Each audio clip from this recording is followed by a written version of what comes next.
Members' motion with no legislative effect. Members who wish to speak, please press the Request to Speak button. The Council will proceed to the debate on Ms. Julia LAU's motion on seizing the development opportunities of the Northern Metropolis and green transport and building an innovation-driven smart city. 3 members will move amendments to the motion. This Council will proceed to the joint debate on the motion and the amendments. I will first call upon Ms. Julia LAU to speak and move the motion. Then I will call upon Ms. Michelle TANG, Mr. Kenneth LAU, Mr. Ming to speak in sequence, but they may not move the amendments at this stage. The joint debate now begins. I now call upon Ms. Julia LAU to speak and move the motion. Ms. Julia LAU. President, I move that the motion as printed on the agenda be passed. Now, Hong Kong is at a transitional stage from governance to stability to prosperity. Now we are aligning with the National 15th Five-Year Plan, and we need to think about how we can become a smart city and integrate into the National Development Blueprint. Now let's take the perspective of a drone to look at the city. Let's look at the smart lampposts, and then let's fly to the Northern Metropolis to look at the blue and green zone, and then let's look at the city planning from the top of the Lion Rocks. Now with the smart lampposts, we can use a centralized system to manage the traffic network. Now this is a vessel of technology. Now we are turning simple lighting devices to smart devices. Smart lampposts become the nervous system of the city. With the data collected from smart lampposts, we can collect meteorological data as well as traffic data. With a centralized platform and with the assistance of AI, we can dynamically adjust the phases of traffic lights, and we can divert traffic when there are emergencies and congestions, and save and allow sufficient time for pedestrians to cross the road. Now, the smart lampposts together with the multimodal interchanging services can make our city smart and convenient. Now let's fly to the Northern Metropolis. This is not only the new growth engine, but also the crucial engine for achieving carbon neutrality by 2050. It is a great testing field. Now the government is pilot testing nature-based solution in the Northern Metropolis. Through landscaping solutions, we can manage flood water and rainstorm water. The Northern Metropolis will be a sponge city, and the government is also enhancing the infrastructure, including drainage systems in the area. In terms of new development areas, we should introduce high-quality design. There must be sufficient electricity supply, and there must be a low-carbon design supported by infrastructure so that the area can have capacity for more cultural and tourism activities. Now, on that basis, the Urban Rural Integration Fund launched by the government has injected new impetus into rural tourism. We can revitalize the villages with technologies. Now we need to enhance the blue and green recreation, tourism, and conservation circle, combining health and wellness services. Now with the supportive infrastructure, we can implement ecotourism. On ecotourism, green and smart management is the key to strike a balance between conservation and development. Now that should be electric tourism vehicles and ferries. There should be island hopping ferry routes, and there must be piers equipped with charging facilities so that electric vessels can moor at the pier and charge. Now, combining with sensors and drones, we can gather the traffic data and adjust the traffic management plan accordingly. Now, through apps, visitors can have real-time information concerning the destination they are going to. Now, this not only can conserve the environment, but also enhance the visitors' experience and drive growth. Now, as the industry base, the Northern Metropolis must combine the concepts of green construction materials and green construction method. There should be a wide range of options concerning green construction materials.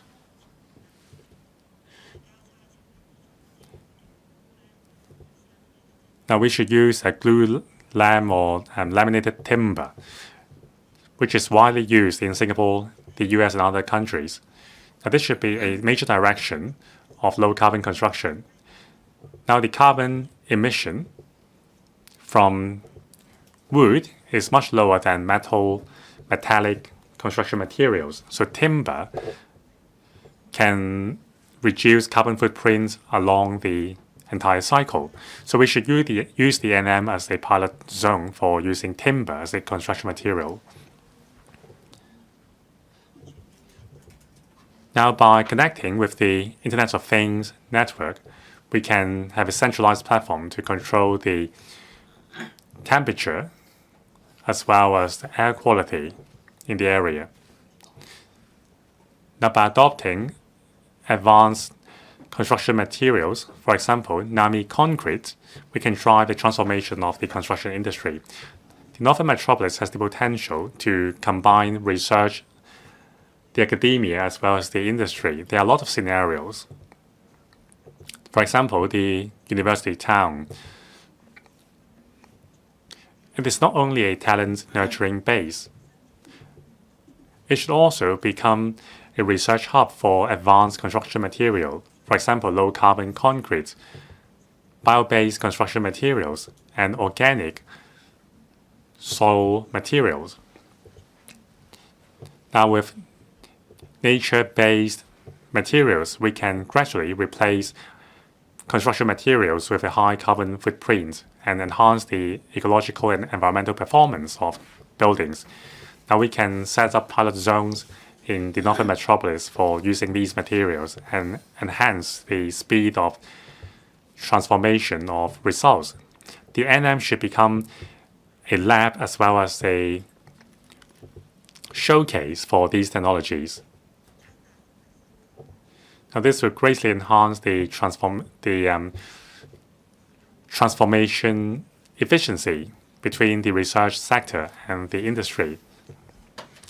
This should become a core competitiveness in the Northern Metropolis. It should become a city which can think and can evolve. Now, let's fly back to the Lion Rock. Now, in Kowloon and the Kai Tak area, there are great aspirations for better living standard. Now, under a 15-minute neighborhood planning concept, we can enable the use of walking and also cycling as a means of mobility. Now, we need to be innovative in the mechanism. For example, historical building, we need to transform them into exhibition halls of culture. And also, we should use low-carbon construction materials to turn these architecture into landmarks. Now, this innovative approach combining culture and technology can become attractions for tourists. Now, we should learn from the mainland's experience and build eco-smart sports venue. Now, with the sensor technology in the parks, we can gather biometric data from the users of the venue. Now, we can turn Hong Kong into a green city, which is a demonstration zone of the country. Now, we have to be forward-looking and we have to think big. We need to inject innovations into every element of city planning so as to build a human-centric and livable city. Now, we'll listen carefully to members' views and learn from members. Thank you. 係劉文君議員嘅議 I now propose the question to you that the motion moved by Ms. Julia LAU be passed. Ms. Michelle TANG. Thank you, President. I thank Ms. LAU for moving the original motion as well as Mr. Kenneth LAU and Mr. Ming for proposing amendments. The Northern Metropolis is the main engine for the development of Hong Kong. All sectors of the community, including the Council, have a clear consensus. We want the government to remove red tape to break down barriers in order to implement the blueprint. This answers the calls of the public, but it also dovetails with the 15th five-year plan of our nation. I'm glad to see that we already have the dedicated legislation for the Northern Metropolis being dealt with by the Council on the 8th of July. It aims to provide a more flexible legal framework in relation to cross-boundary element flow, innovation, and so on. We need to grasp the opportunities of development of green transport so that we can develop a smarter city with lower carbon emissions. I'd like to focus on two main areas, thus ensuring that the development of a smart Northern Metropolis will both be forward-looking and people-centric. The Northern Metropolis is 30,000 hectares large. It covers different new development areas such as construction and planning. We can no longer take baby steps. We cannot go as we plan or plan as we go. On the 3rd of July in the Finance Committee, we handled an item in relation to innovation. I'm glad to see that the government representative replied to members that there would be infrastructure of power, water, data, and so on. Common utilities and closure in general. We need to work on the level below the ground first before moving to the level above the ground. This will reduce the nuisance and impacts on members of the public. If possible, we need to expand the coverage to the Northern Metropolis.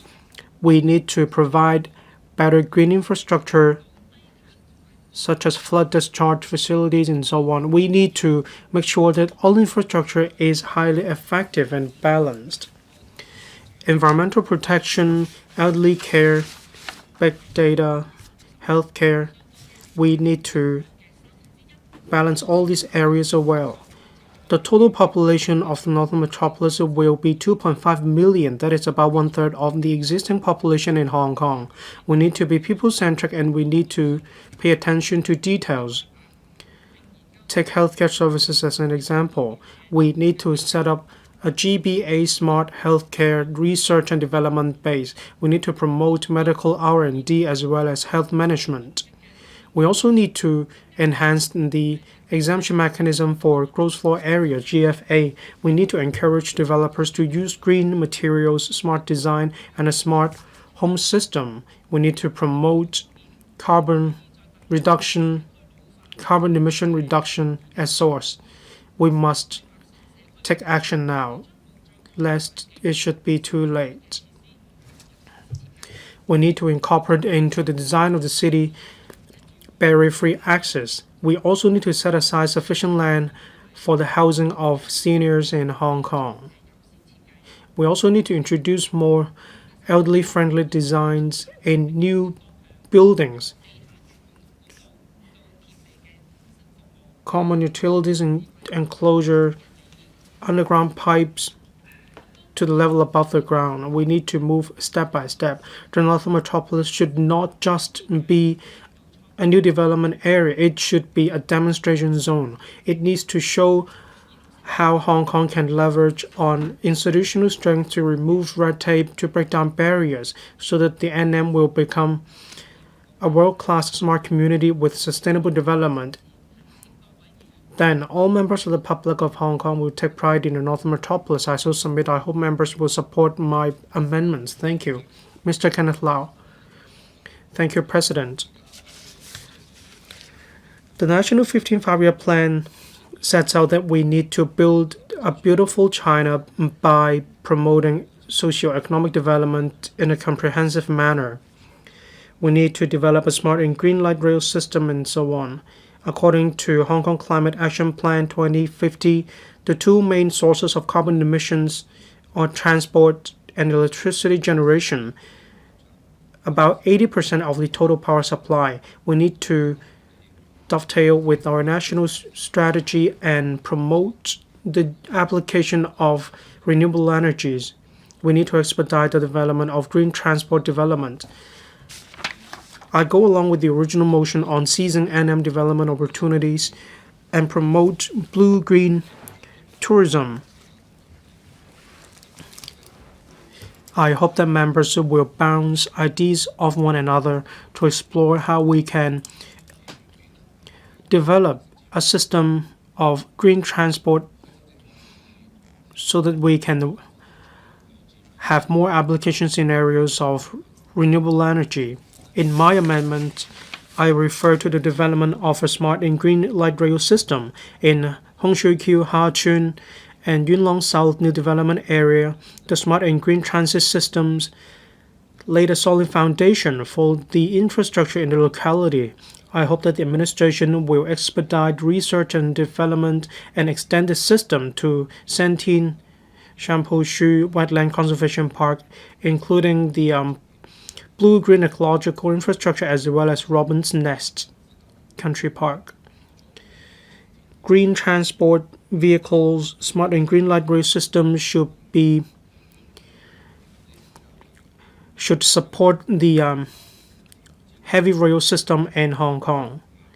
These green transport vehicles should be used in wetland conservation parks and country parks in order to reduce the impact of carbon emissions on the environment. I also advocate the use of green water transport in the Northern Metropolis, such as new energy ferries and so on. These should be the core waterborne transportation along the coastline. The administration can draw reference from the mode of waterborne buses which are being implemented in the Chinese mainland. We need to realize zero emissions and low noise impacts. These means of transport can connect different tourist attractions in rural areas and villages so that we can develop an in-depth blue and green ecotourism routes with special features. A comprehensive renewable energy infrastructure is indispensable. The government should continue to provide incentives to encourage society to take greater part in the development of renewable energy infrastructure. We also need to make sure green transport will enjoy sustainable development with sufficient power facilities. We need to enhance our collaboration with Shenzhen. For example, we need to introduce smart power grid in the NM. We also need to monitor the use of power through Internet of Things and AI. In my proposed amendment, I mentioned developing health and wellness and healthcare facilities, which is in line with the initiatives mentioned under the National 15th Five-Year Plan. In Shamchong and other areas in Sai Kung, we need to continue to develop hydrogen development. We need to promote the development of the Northern Metropolis University Town to connect it to health and wellness and health care. We need to develop the NM into a high-quality health and wellness zone. I so submit. I hope members will support the motion and my amendment. Thank you. Mr. Liu Ming. Thank you, President. First of all, I thank Ms. Julia LAU for moving this original motion. I agree with the principle of 15-minute neighborhood planning concept. I echo the view of Ms. Julia LAU. We are standing at a critical juncture to unlock high-quality development. In order to attract more high-caliber talent to come to Hong Kong to put down their roots, there are a couple of main areas. First of all, on digital infrastructure, we need to plan ahead. 5G network covers much of the area of Hong Kong. It ranks top around the world. However, the new territories North Chateau Kok, LegCo Tang, all these areas come with a complicated topography. These areas are off the beaten track and we do not have sufficient mobile network coverage. Sentient Technopole, the first batch of the INT land will be formed by the end of this year. In the INT Park, a total of 60 enterprises will establish operations. There will be a high demand for residential units. We also need to draw reference from the experience of the Chinese mainland. Database stations should be rented for mainland internet operators for operation. This will reduce the need to build stations on the rooftop of buildings in Hong Kong. At the same time, we can also advocate the principle of INT development and infrastructure-led.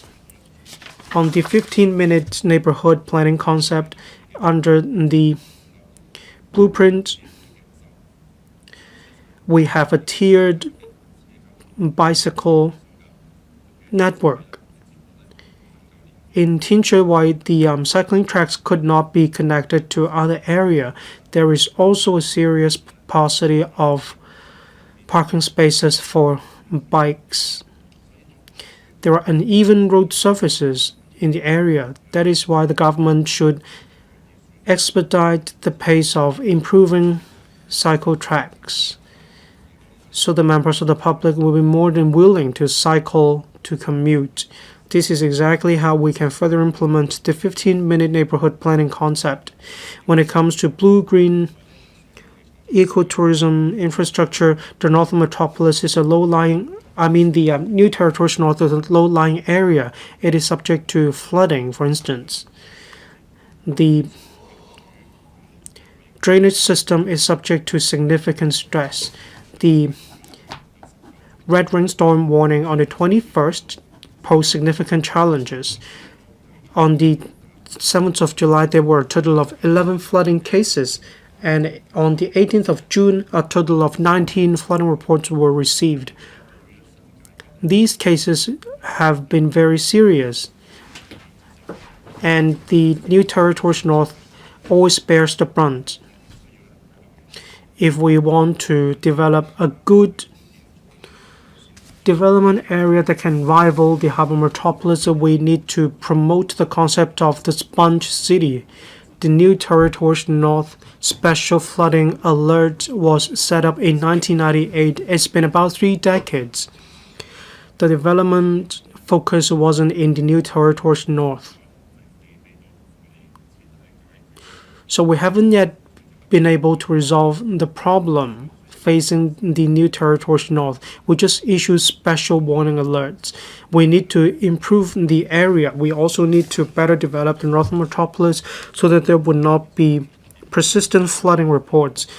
We want to bid farewell to the New Territories North flooding alert or warning. The NM is rich in resources, in culture, heritage, and so on. I hope that there will be larger sports venues. There should also be medium-sized convention venues. We need solid infrastructure to develop a Northern Metropolis that provides a sense of well-being to members of the public. I support the original motion as well as other amendments. I hope members will support my amendment. Thank you. Secretary for Development. President, I want to start by thanking Ms. Julia LAU for moving this motion debate. I also thank Ms. Michelle TANG, Mr. Kenneth LAU, and Mr. Ming for their amendments. Back in May, here we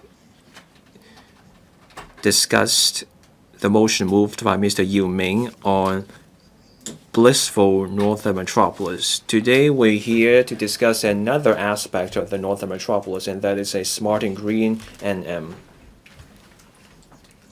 The government is fast-tracking the development of the NM. We're also promoting a smart and green mass transit system. We're building a smart city. We're making good use of green and blue resources to build a community that is ideal for living, work, and to visit. A smart and green Northern Metropolis covers many aspects: urban planning, transport, ecotourism, and education. Every part is just as crucial, and I want to discuss briefly the government's policies and measures in these areas. First, urban planning. We're trying to turn the NM into a green, livable metropolis. Building a 15-minute neighborhood is a core planning principle for this new community in the NM. The focus is to integrate different facilities and functions. We will also have a well-developed network of pedestrian paths and cycling tracks so that residents can reach the key areas in the community on foot or on a bike, and this includes the retail and community amenities, recreational facilities, open space, and transport hubs, so that people can get what they need, and we can build this people-centric green area. And there will also be quality space, including open space and green space. There will also be land set aside for recreational, cultural, and welfare facilities to meet residents' needs. On transport, in Hon the government will introduce a smart and green mass transit system. Phase 1 will be 4.5 kilometers long. This will go through the new key parts of the Hon development areas. We expect that the tendering will start within this year, and then we will complete the project in 2031. The government is also promoting the deep integration of digital technology and artificial intelligence in transport so as to raise the overall efficiency of the transport network. The first priority is road safety. On that basis, the government is also promoting automated driving at scale. We're running many trials across different scenarios for driverless vehicles. Operators can consider promoting connections across districts and also run cross-boundary tests. The Transport and Logistics Bureau is also looking into tests involving cross-boundary driving. Apart from automated driving, to implement smart mobility in new development areas, there's also a need to adopt digital technology in traffic management. In this connection, the Transport Department has got in touch with the departments in charge. Where appropriate, at traffic junctions with traffic light, the real-time adaptive traffic signal system is in place. This makes use of artificial intelligence to analyze the volume of people and the vehicles in real time so that they can allocate green time and strike a balance across the needs of different road users. On recreation and tourism, we will make use of the blue and green ecological resources in the NM so that people can benefit from the opportunities of the rapid development of the NM and also enjoy the quality eco-resources there. The NM is home to a rich diversity of blue and green habitats and natural resources. In the west, there is the wetland in Deep Bay, the fish ponds, the mangroves, and in the east, there is the Robin's Nest Country Park and Yanqiao Town. The NM is also home to 200 villages which are rich in history and cultural resources. In 2024, the government set up the Robin's Nest Country Park that was to protect the rich biodiversity and also the high landscape value. That country park also forms an ecological corridor with the Shenzhen Wutong Mountain Scenic Area. We also set up the Long Valley Nature Park last year. There, we do habitat management and also eco-friendly farming. And there are also habitats for wildlife, and people can enjoy the unique wetland of Longyun. Last month, we also briefed the panel on development on a range of issues related to urban-rural integration. This includes revitalizing signature village buildings, setting up rural heritage trails, setting aside land for open space, and holding traditional village celebrations, and also improvements to rural sewerage.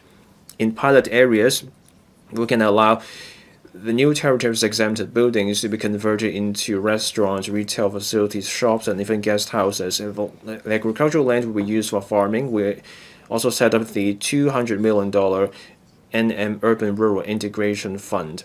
These measures will help the government revitalize and preserve the precious cultural and natural resources so that we can integrate the urban and the rural and reconcile development and conservation, which is a unique urban landscape. And technology. Back in 2022, the back a few years ago, the Innovation and Technology Bureau back then issued the Smart City Blueprint, and then in December 2022, the Innovation, Technology and Industry Bureau released the Hong Kong INT Development Blueprint. The work now includes areas such as smart mobility, smart living, and smart infrastructure. Relevant bureaus and departments are taking forward such work. The Digital Policy Office will provide various kinds of digital infrastructure, including the new generation government cloud infrastructure and also big data analytics platforms. That's to support the implementation of various hardware projects by bureaus and departments, and also to provide smart services. In particular, smart lampposts are now made part of the standard infrastructure for new development areas. Suitable smart devices will be installed, and there will be support services for the adoption of 5G digital technology, and the real-time data will be gathered to strengthen urban management and launch more smart innovative applications.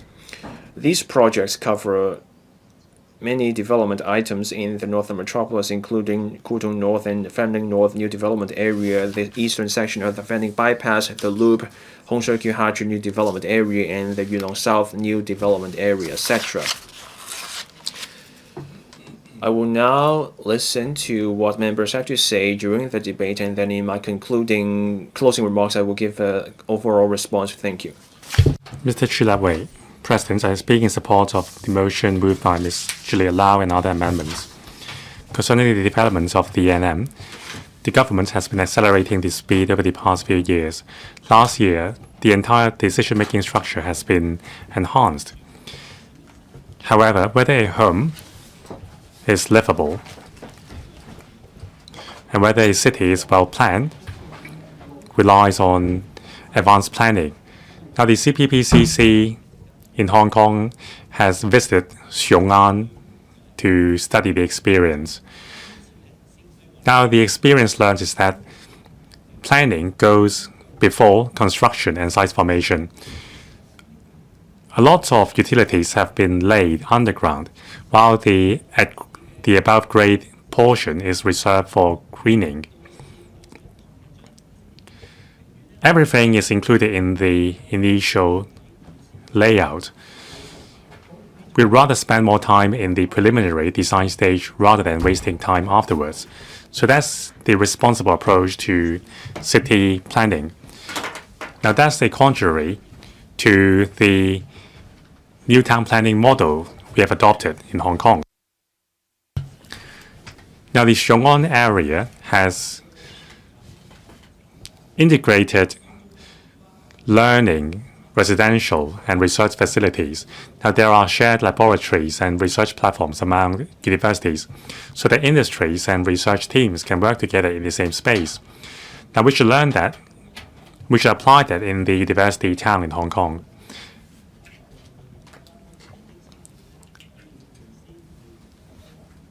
We should make advanced planning to connect the university town with research bodies and universities in the mainland that will speed up the development of the university town. Now, in Xiong'an, there is the city brain central platform. Smart lampposts as well as pipes are linked to the IoT network. formulating a digital twin city. Now, everything is connected to the platform. The computing center provides support for the traffic and city management. Now, in the Northern Metropolis, we should include transport and also the walking network into the city planning proposal. Now, we should give priority to ancillary facilities. Schools, charging facilities, residential properties, as well as public transport system should be designed together so that once population moves in, they can enjoy the convenient living environment. And also, by learning from the experience of Xiong'an, we should plan the positioning of the universities in the university town as soon as possible and design them together with the residential projects. Now, we should make the university town livable so that it can become the driving engine of INT in the Northern Metropolis.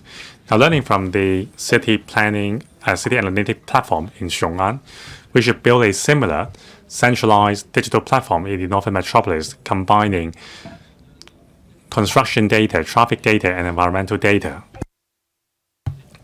to facilitate decision-making and city management. And also industry and residential areas should be placed adjacent to each other so as to achieve the 15-minute neighborhood as well as work-life balance. Now, the success of a future city relies on planning. Now, in Hong Kong, we have the one country, two systems and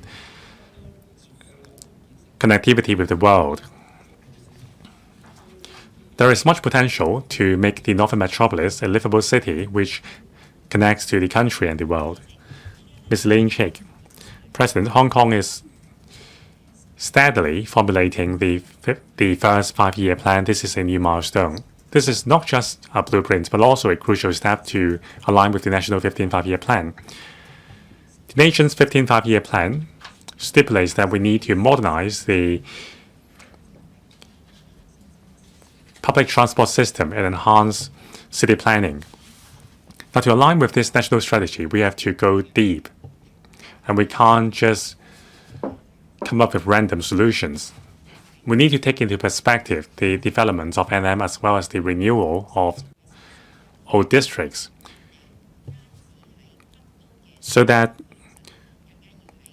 smart city management is not only implemented in the NM but also in the Eastern District so that all residents can share the benefits. In terms of green transport and smart traffic management, everyone knows that NM is the major growth engine for Hong Kong, but we can't neglect other areas, developments, especially those with a long history of development and an aging population. Now, these older districts are caught at the bottleneck between city development and city renewal. Now, for example, the Island East District, which I've served for many years, in the public's eyes, Chai Wan is the last stop of the Island Line, and there is no MTR connection to Shiu Shai Wan. Shiu Shai Wan residents only have public minibus and buses. Now, the excuse is that there are geographical constraints and there's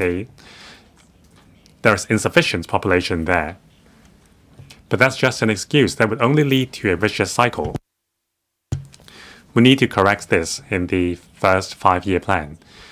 Under the national perspective, a modernized public transport system must overcome the constraints across the territory. Now, that sounds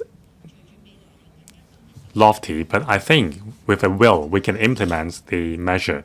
Now, we have more and more residential developments in Island East and Chai Wan. We need to make advanced planning for the public transport network. The government must adhere to the principle of infrastructure-led and capacity creating to use transport developments to drive urban renewal. So we should take the opportunity of Cheung Kwan O Area 137 to create a new railway linking to Taiwan. This motion is on Northern Metropolis, Ms. Lin Chik. Yes, we hope that the Northern Metropolis can become a reference for other areas. For example, the smart and green mass transit system. We can implement that in Taiwan and Eastern, for example, in a monorail system to provide a highly efficient transport modes for the residents that will not only overcome the blind spots but also create synergy with the Northern Metropolis, connecting the transportation arteries in Hong Kong. Now, to implement the blueprint smart city is an entry point. We need to introduce more green technology as well as more modernized mass transit system. Now, for sophisticated districts, the conventional models of transport are at full capacity, but there are new solutions on the table. For example, the smart and green mass transit system, for example, cloud bus as well as smart rail in the mainland, which have a very low carbon blueprints and are very efficient. Now, to seize the opportunity in the NM and green transport to build a smart city, on one hand, we need to accelerate the developments of the NM. On the other hand, we need to renew older districts with smart solutions. So I support the motion and the amendments. In formulating the 5-year plan, the government should include these down-to-earth solutions as well. Thank you. Professor Alex Fan. President, I support the motion and all the amendments. The Northern Metropolis will be the largest strategic development zone in the next 20 years. It is also crucial for aligning with the National 15th Five-Year Plan to combine the vision of green transport and smart city with sustainable economic growth. It's not about how much we are building, but rather whether we can include all the elements, including talents, I&T, and organic city planning from an early stage. Now, first, we need to set a standard for smart city planning. I agree with the motion that we need green transport and smart city, but the long-term success relies on clear standards. Now, the government has introduced the Northern Metropolis Bill to accelerate the developments of the NM, and the areas of the six pieces of subsidiary legislation has been designated. However, there's no mentioning of the technical standard for smart city. Now, as a brand new development area, the NM has the potential to introduce a set of new standards from the start. If we miss this window, the cost will be much higher. So I suggest the government introducing the infrastructure standard for smart city into the subsidiary legislation under the NM ordinance. For example, digital twin city management and also cybersecurity standard, and also a certain portion of the development should be held to the standard. Now, before the subsidiary legislation is implemented, we can implement these requirements through land lease conditions, and also Beam Plus requirements should be added. In terms of smart mobility and green transport, in the NM, we can launch a smart traffic management system. At the stage of road planning, we should reserve space for these technologies. Now, that aligns with the 15-minute neighborhood planning concept in the motion. Second, we should drive the development of the university town by harnessing the power of the research, education, and industry power. Now, yesterday, the Secretary has updated us on the size of the university town. There will be an additional 300 hectares in covering Downtown May and Hong Shui Kiu. Now, 19 higher educational institutions have already submitted their letter of intent. Now, the proposals are going to be published soon. Now, the success of the university town is not about the number of schools in the town, but but rather whether we can overcome the hurdle of separation between universities and industry. Now, in the three areas, there should be areas reserved for collaborative research space focusing on proof of concepts, experiments, and pilot manufacturing. Now, the university should be responsible for proof of concepts and also pilot production. And then the industry can share the workload. Now, the government should encourage collaboration between local universities and mainland and overseas universities. Universities, in relation to the 8 emerging areas, including quantum computing as well as advanced materials, should be introduced. And also we should introduce disciplines in relation to low-carbon construction as well as smart technologies, so that the university town ecosystem can directly serve the development needs of the NM. This will bring about much synergy. Now, I hope the governments can include these 2 elements in the design from an early stage so that the NM can become a demonstration platform for high-quality developments. I so submit. Ms. Grace Chan. Thank you, President. I thank Ms. Julia LAU for moving this motion. In our discussions on the Northern Metropolis, we're always talking about INT development, transport infrastructure, and land development. These are dispensable. However, the NM is more than just an infrastructural project. It changes the industrial structure in Hong Kong. It provides high-quality jobs to the younger generations in Hong Kong. I'm from the social welfare sector. I'd like to provide more information in this regard. A successful city plan needs to be people-centric. It needs to answer the calls of the public. The planning concept of 15-minute neighborhood concept is very good. I agree with it. And I believe we need to pay attention to 3 other areas. It's not just about moving homes. It's about building a community. We have green transport and smart management.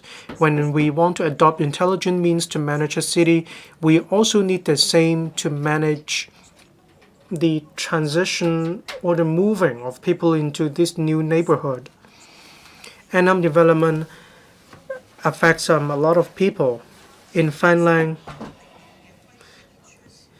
we have a new housing estate with the theme of cross-generational harmony.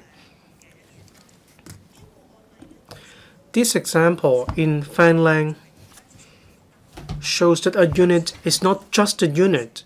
It's about rebuilding our community.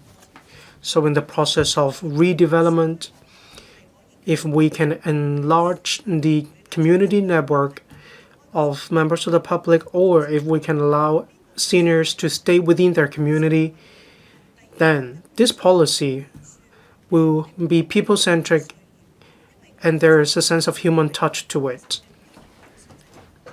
We shouldn't forget the needs of seniors to move around in the city. We need to have senior-friendly transport design. We need to make it convenient for seniors in Hong Kong to roam around the city. In the Northern Metropolis, there will be high-caliber talent and well-educated people moving in. However, at the same time, there are also villagers living in the NM. So in the future, the smart commuting system needs to abide by different principles, such as age-friendly community and city. We need to start from the bottom and move up. Just now, the Secretary made reference to the application of smart lampposts. It's all about how we use smart and digital means to develop a smart city. A smart city is not just about transport and engineering or construction. Social development, social services also need to be intelligent. 5% of the GFA exemptions, we need to strictly implement this. We also need to make good use of the data platform to identify people who need care as well as seniors in the area. When it comes to smart lampposts, there are dementia patients who need to rely on this technology. We shouldn't just mobilize people to look for these patients. We need to make good use of technology. Ms. Julia LAU refers to the vision, and I definitely agree. The NM is about investing in the future, so we must invest in our people. We need to tap into community wisdom. The NM needs to be a smart city, but also one with human touch. Thank you. Mr. Mark Chong. Thank you, President. I thank Ms. Julia LAU for moving this motion, that is to seize NM development opportunities and green transport and building an innovation-driven the smart city. I also thank Ms. Michelle TANG, Mr. Kenneth LAU, and Mr. Ming for their amendments. This motion has everything to do with residents in the New Territories West. The Northern Metropolis is the future development engine of Hong Kong. We shouldn't just be chanting slogans. In transport planning and flood prevention, we need to be forward-looking. We need to have long-term vision. The original motion mentions using green technologies to promote transport. We need to rely on the heavy rail system. We definitely need to promote railway transport from Hongshui-Q to Tianhai. This responds to the national strategies.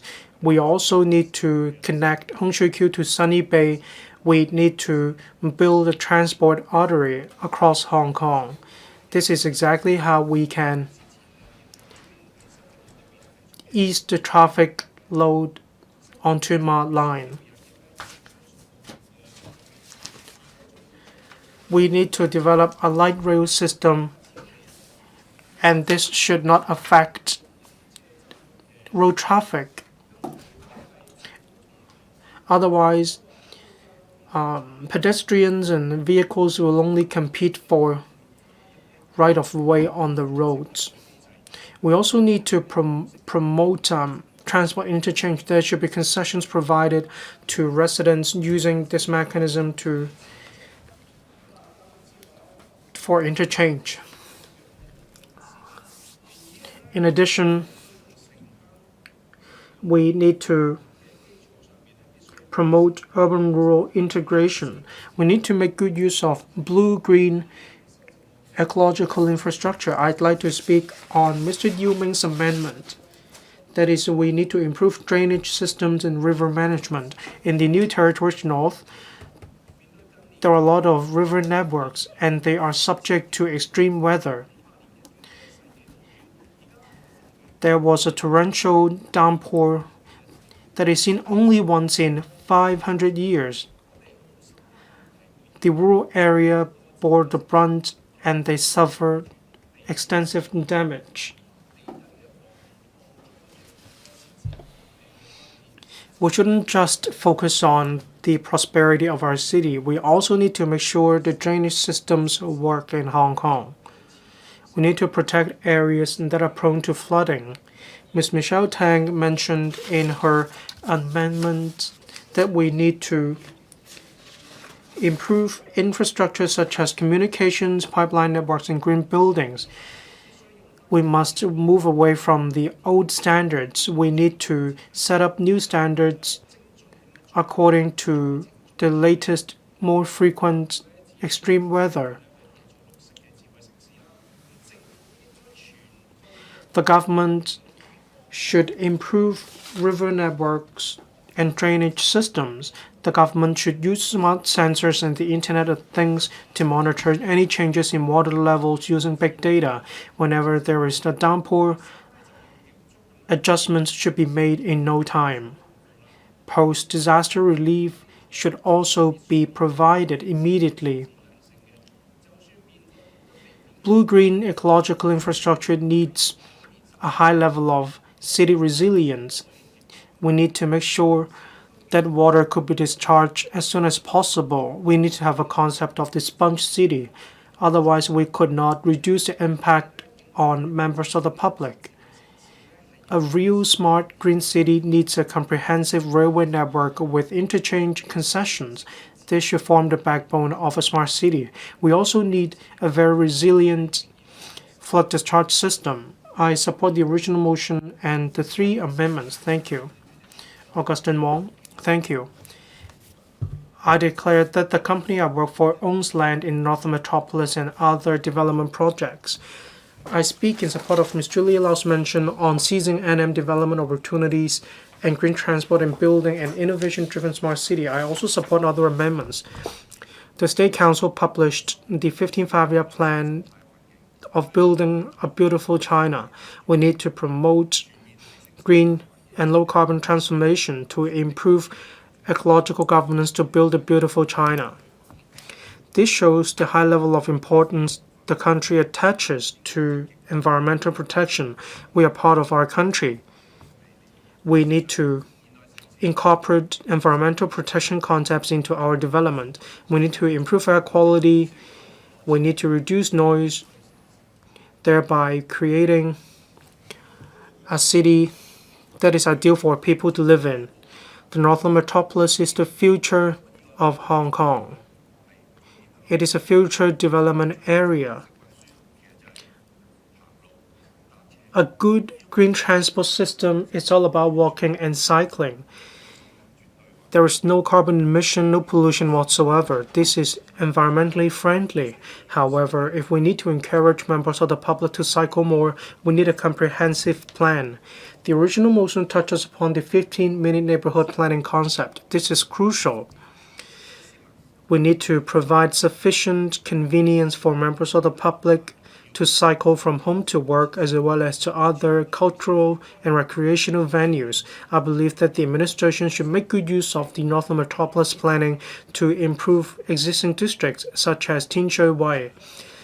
It needs to be improved. Many Hong Kong people need to cross districts to work. CNST published figures in 2023. The total workforce in Hong Kong totaled 190,000 people living in the new territories, accounting for 55%. However, only 860,000 people work in the new territories. That is about 32%.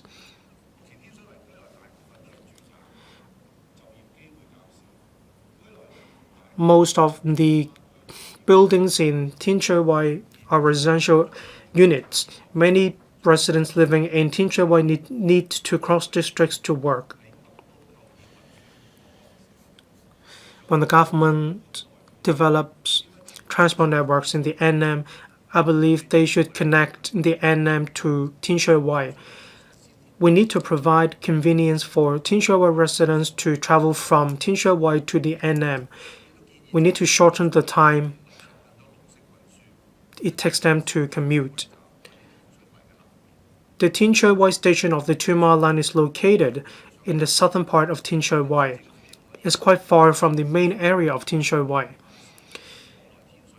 The government should arrange for feeder buses that are electrically driven to provide more convenience.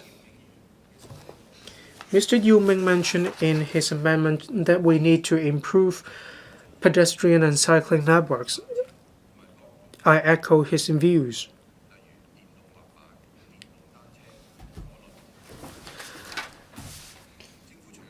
Many mobile devices, EMDs, are gaining currency in Hong Kong. In the dedicated legislation for the Northern Metropolis, we need to provide convenience, and we also need to allow sufficient flexibility in order to reduce conflicts, disputes, and accidents. In other words, the government should take into account industry, rural areas, university, social facilities, and traffic networks. We need to avoid fragmentation of the development projects. We need to meet the day-to-day needs of the public. it is imperative for the government to make good use of different market infrastructure and market supporting facilities in order to achieve this shared goal. The NM is an ideal place for us to realize green transportation and smart city development. The government should be forward-looking. The government should develop the NM into a place ideal for people to work, live, and travel. Dr. Johnny Ng, the government just tabled the Northern Metropolis bill for the first and second reading. This shows that the NM is now at the full acceleration stage. I thank Ms. Julia LAU for her motion, and it's a timely motion. Our country is going through the 15th five-year plan. For us, we have to work on the Northern Metropolis to turn Hong Kong into an engine of the Greater Bay Area. We have to turn the NM into a smart and innovative city. We have to break the mold and think outside the box. For developing the NM, we should adopt smart and green frontier technologies. First, we should adopt AI and blockchain to be the central nervous system of the NM. The NM is not just about land and development. It can also become a pioneering area and demonstration zone of technology. We should bring in AI and blockchain, and we should build a digital twin system for the NM. We can adopt highly precise 3D maps, and also we can gather the data underground, utility tunnels, and carbon emission. We should put the data on a centralized digital platform. We should use the data gathered from sensors in real time, and then we work on this dynamic data model for our decision making. We can adopt the decentralized feature of a centralized blockchain platform, and then we can do the planning. We should promote automated driving and the low-altitude economy. The Northern Metropolis is uniquely blessed for piloting innovative transport models. In Hongqiu, in areas around that, we should plan automated driving or automated vehicles, and then the vehicles can be connected with the urban system. The NM is just a river away from Shenzhen, and this is a great place for the low-altitude economy. Shenzhen is a world leader in this area. We should plan for LAE, we should plan the flight route for cross-boundary logistics, and also emergency response using drones. We should empower urban-rural integration with technology to achieve the 15-minute neighborhood.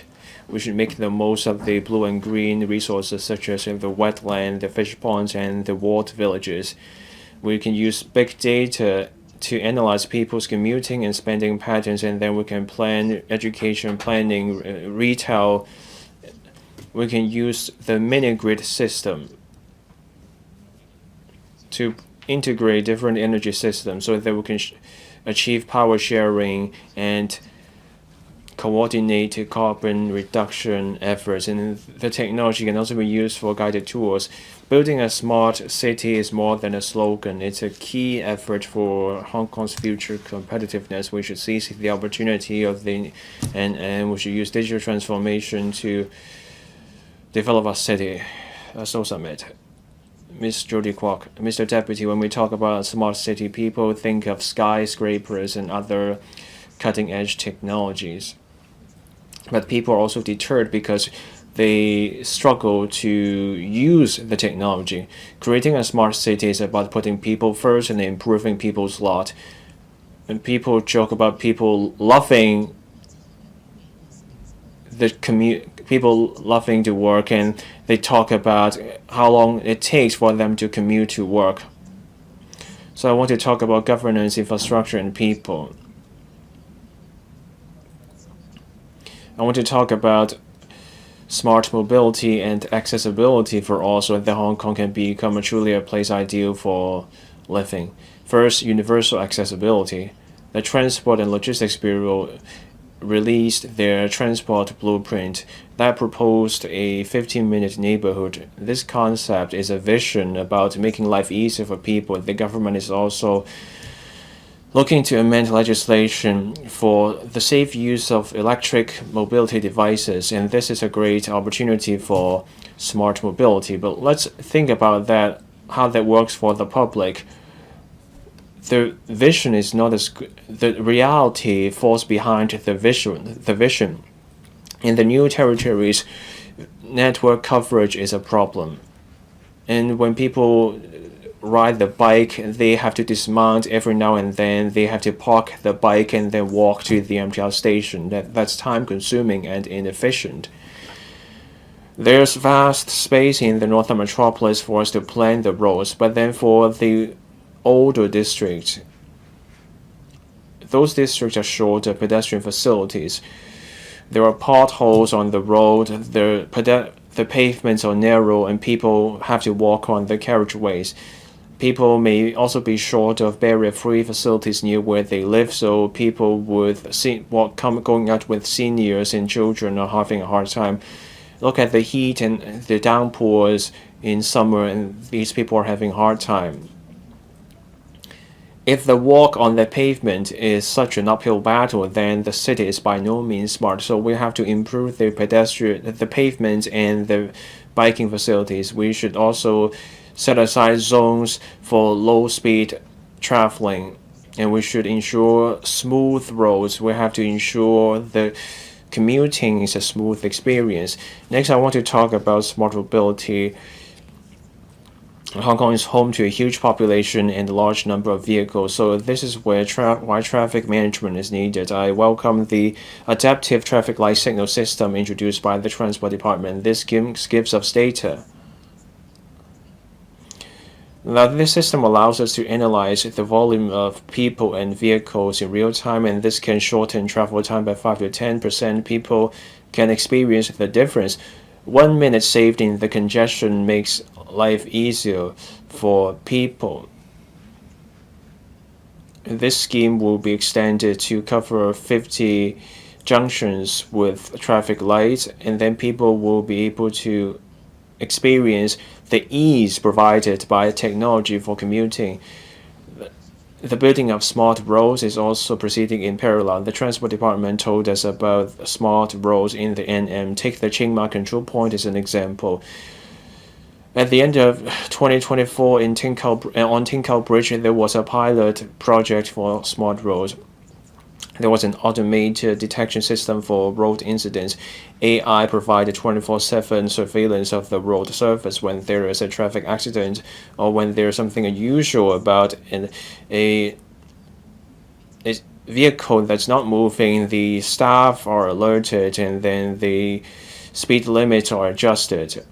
The road shoulders used to spread out the traffic. The use of technology to detect the situation, and then also adjustments initiated by the system for information reaching the public. This model can be the cornerstone of the NM. Building a smart city is about giving people a smoother experience in going out, going to work, and navigating life. Every segment of the pavement and biking trail will improve, and also the use of AI in improving traffic light. We have to bear in mind people's experience and needs. We have to seize the opportunities of this era so that we can turn Hong Kong into a people-centric smart city. I support the motion on seizing the development opportunities of Northern Metropolis. Your time is up, Mr. Lau Kaka. Thank you, Mr. Deputy. I thank Ms. Julia LAU for her motion and the amendments from the three members. The National 15th Five-Year Plan stresses the need to enhance digital development. Hong Kong is proceeding at full tilt in preparing our own five-year plan. The consultation document mentions the need to develop a smart city and the use of green and smart technology. I fully support. We should adopt innovative technology to adopt greater technology. As for that, I have the following suggestions. We can look at the Kai-Tak experience and the Ming's experience in using technology in traffic management. Hong Kong's transport makes up 20% of our carbon emissions. To reach the target in 2035, meaning halving our carbon emissions and also achieving carbon neutrality by 2050, we have to promote the green transformation of transport, and that is an essential step. the government approved the smart and green transit system for the Kai Tak area, and that's a great demonstration. Hong Kong is a highly complex city. There are all kinds of different scenarios. So for transport, we need flexibility to cope with different complicated situations. The conventional option is heavy rail, but digital transport can offer greater flexibility. They can meet the needs of Hong Kong's compact space. The mass transit system is well developed in the mainland, so in different cases we can learn from the mainland. Now we can look at Sky Shuttle in Shenzhen. The greatest feature in Shenzhen is this special design. They don't take up road space. They can even take pressure off the road surface. The system is flexible enough to adapt to different built environments. And because Sky Shuttle runs on electricity, the system is quickly built, it saves energy. In the Northern Metropolis, there are conservation areas such as the Sanpo-Shu Wetland Conservation Park. A digital, smart, and green transport system can reconcile conservation and also blue-green tourism, and this is also reconciling development and conservation. We should pursue a Northern Metropolis sandbox, and we should try a city brain. The task force on creating a smart city cluster in the Greater Bay Area looked at a few elements for a smart city. For this smart city cluster in the GBA to achieve synergy, Hong Kong will have to do its own part in planning. Starting from 2014, Singapore pursued this Smart Nation initiative. They're now at a new stage of Smart Nation 2.0. The core is to upgrade Internet of Things into an AI-powered IoT. We can learn from Singapore's experience. Let's take a page out of Singapore's playbook. Let's set up a sandbox in the Northern Metropolis for our city brain. We can launch an open data platform as the brain of the NM. There will be different systems in the NM. There will be lighting, lifts, different technological devices, as well as the utilities and river management systems. Let's integrate all these systems so that we can achieve interoperable systems in real time. We can also use AI in detecting different situations, and we can use robots for delivery, so that the smart system in the NM can enhance itself. I so submit and support the motion and the amendments. Mr. Jonathan Lambert. Deputy President, I speak in support of the motion moved by Ms. Julia LAU and also other amendments. I declare interest. I am the owner of a green energy company. If you go to a mall with green certification, you would feel that the waterfall set is very insufficient. Now, because of energy saving, the water flow is so slow, so that's not smart. The philosophy of green technology is not to make people suffer, but to improve people's life while saving energy. Now, in a football game, some players can win the game with the physique. On the contrary, in green technology, we have to be humble and we need to rely on the nature. Now, several years ago, there was a design. 4 building structures are covered with a dome. There is natural cooling and warming during winter and summertime. It's like an organic breathing system which helps moderate the temperature within the environment. Now, 100 years ago, our country has already been using this kind of technology. Windscreen is a kind of moderating technology for the temperature. Now, even with a bit more spending initially, we can save a lot of energy cost for decades. Now, there will be 200,000 public housing units built in the Northern Metropolis. Imagine how much we can save by using energy saving feature. Now, let's turn to the roads. Now, there are some 2,000 road junctures still using the conventional lampposts. Whether they are cars waiting, the red phases are fixed. So even in midnight, pedestrians have to wait for the green phase. Now in the mainland, the entire traffic network is managed by a smart system. Now there is a leading AI enterprise which would like to come to Hong Kong and implement this technology in Hong Kong. However, because of different reasons, for example, lack of backup support as well as different formats, the technology was not applicable in Hong Kong. Now, in terms of automated driving, because of the inaccuracy of GPS, for example, the huge deviation in our GPS system, it would not work in Hong Kong. However, in the country, the GPS system is very accurate. The Beidou system is world leading. So why don't we use that in the Northern Metropolis?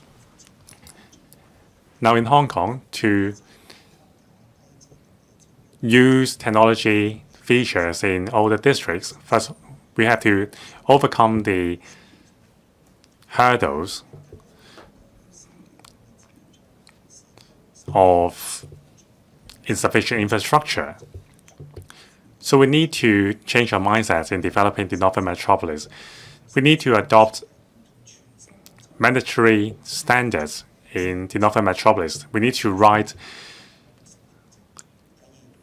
carbon standard over the entire life cycle into the standard. And also we have to fully implement the Beidou GPS system, plus automated driving, plus eco corridor to align our eco closed loop with the mainland. Now, the Northern Metropolis is the best opportunity for us to make innovative design. Let's make a real green and smart city in the Northern Metropolis. Mr. Kasaftam. Thank you. I speak in support of the original motion and also the amendments. The National 15th Five-Year Plan stipulates that we need to make plans for higher standard living. Now, the Northern Metropolis is the best platform to implement that philosophy. Now, the population, the size of Northern Metropolis will account for 1/3 of Hong Kong. We need to take this opportunity to make the Northern Metropolis a livable and city with work-life balance to attract international talents to settle down. Now, besides infrastructure-led principle, the 15-minute neighborhood planning concepts and green transport are also important. Green and smart transport in Hong Shui Kiu and also the well-established walking and cycling network in the area can ensure low carbon footprint. Pedestrians can go to different parts of the area by walking or cycling. Now, I suggest installing more smart lampposts to gather traffic information to alleviate the congestion situation in the Northern Metropolis. Now, there should be scenario testing for automated driving so that we can combine smart and green transport. Now, smart city management is also important. We need to gather a wide range of traffic data, and infrastructure is key. That's why we need to have an infrastructure-led approach. Now, the government has been laying fiber optics as well as 5G base stations in rural areas. However, many villagers still complain about the instability of signal. So the government should make use of big data and make advanced planning for city management. And also in terms of healthcare, education, and community services, AI should be introduced. And there should be an IoT connecting all the parts. Another crucial function of smart city management is to make advanced warning with data. Now we need to improve the anti-flooding infrastructure and also improve the drainage system. And also we have to use data to build a resilient city to keep villagers safe. Deputy President, all these require substantial investment. I think we can develop a green economy through financing. Now, as the Green Financing Center in Asia, our green bond accounts for 40% of the total size of Asians in Asia. We rank first in Asia. We have the capability to introduce international funds into green projects. Now, in NM, there is much possibility to develop green infrastructure. It is the best platform for that. Now, we should combine this opportunity with our strength in the financial system by introducing funding into building the Northern Metropolis as a green center. This can provide sustainable financial support for the development of the NM and also serve the dual carbon goal of the country. Now, development and conservation are not exclusive of each other. We need to develop the NM while conserving the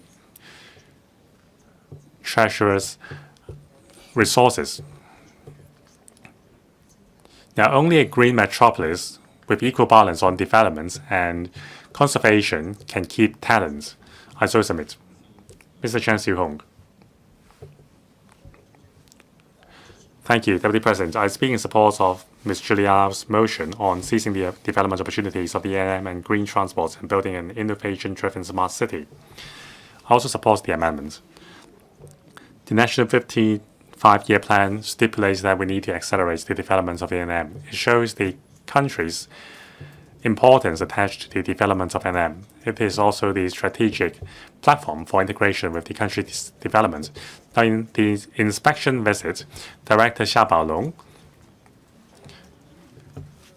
studied the progress of development of NM, showing the central government's importance attached to the NM. Now, this is not only the strategic development area, but also the core growth engine for our future.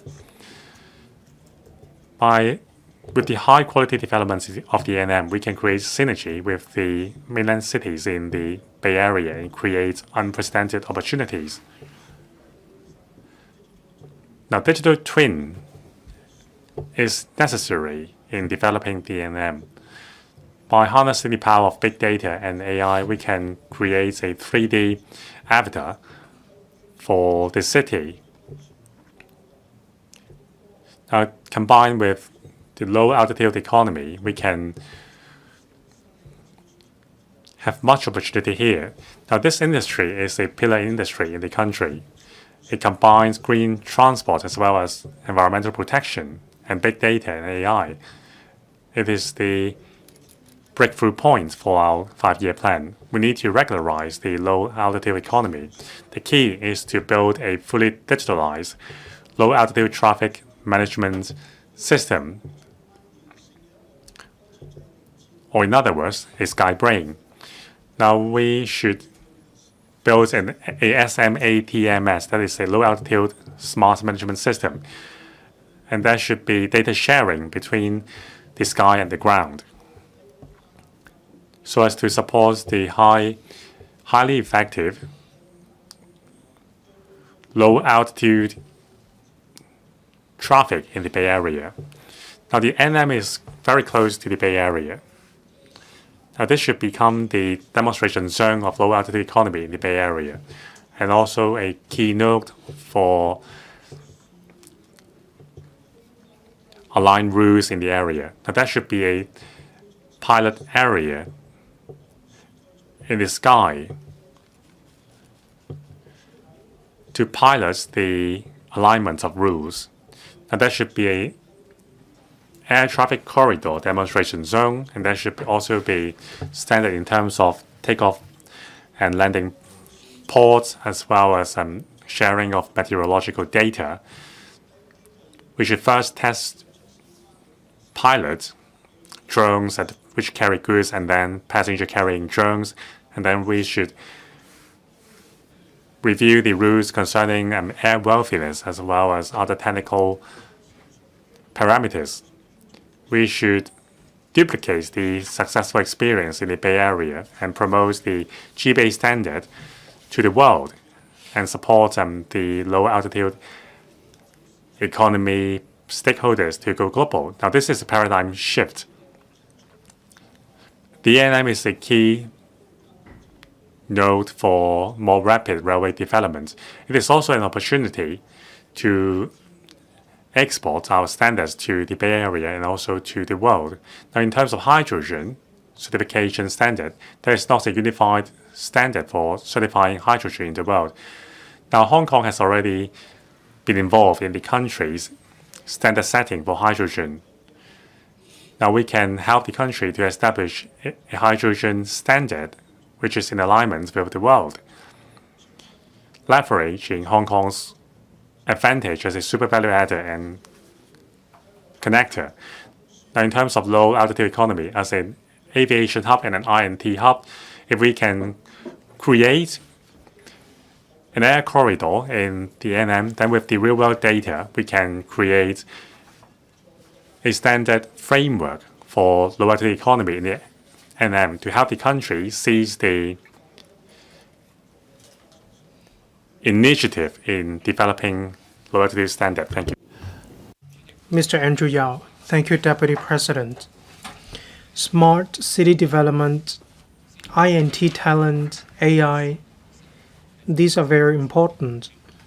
We need to leverage on technologies and AI to improve the quality of life for members of the public in Hong Kong. The Northern Metropolis is not just an engine of development, it's more than a dual engine. It is also the testing field of a smart development in Hong Kong. The government published Hong Kong Smart City Blueprint 2.0 in 2020. A total of 6 areas are covered, such as smart mobility, smart living, and so on. The government has been championing the principle of infrastructure first. Transportation affects not just locals, but also talents coming to Hong Kong. We need to make sure transportation is convenient for people living in Hong Kong, and we also need to turn the NM into a smart green transport demonstration zone. Roads and bridges are the lifeblood of the transportation system. On top of Kai Tak and Kowloon East, in Hong Shui Kiu Ha Chun, there is a smart green transit system as long as 16 kilometers. In Hong Shui Kiu Modern Logistics Park, it is expected that in 2031 the new transport system will be commissioned. Regarding Hong Kong Shenzhen Western Rail Link, Tin Shui Wai Station and Yuen Long South Station and Tuen Mun will become an important knob. We also want the heavy rail system of the Northern Link will be commissioned as soon as possible. We need to foster the connection between the Northern Metropolis and Shenzhen. We need to leverage on the synergy of the GBA. Green transport is not just about railways, but also about vehicles on the roads, such as autonomous driving or even cross-boundary autonomous vehicles. The policy address sets out the promotion of autonomous driving vehicles. There are a total of 60 AVs being piloted on Lantau Island in Sabah Port, Kowloon Bay in Kwun Tong. Comparing with traditional urban areas, there are a lot of new parcels of land in the Northern Metropolis, and we can start from scratch with planning. There should be smart sensors, road sensing system, AI, smart intelligent management, and so on. We need to work with the Sentient Technopole as well as the university town. We can pilot feeder buses or autonomous driving vehicles. This is how we can lure emerging enterprises and R&D organizations to Hong Kong. Of course, the smart city experience is not just about commuting and mobility.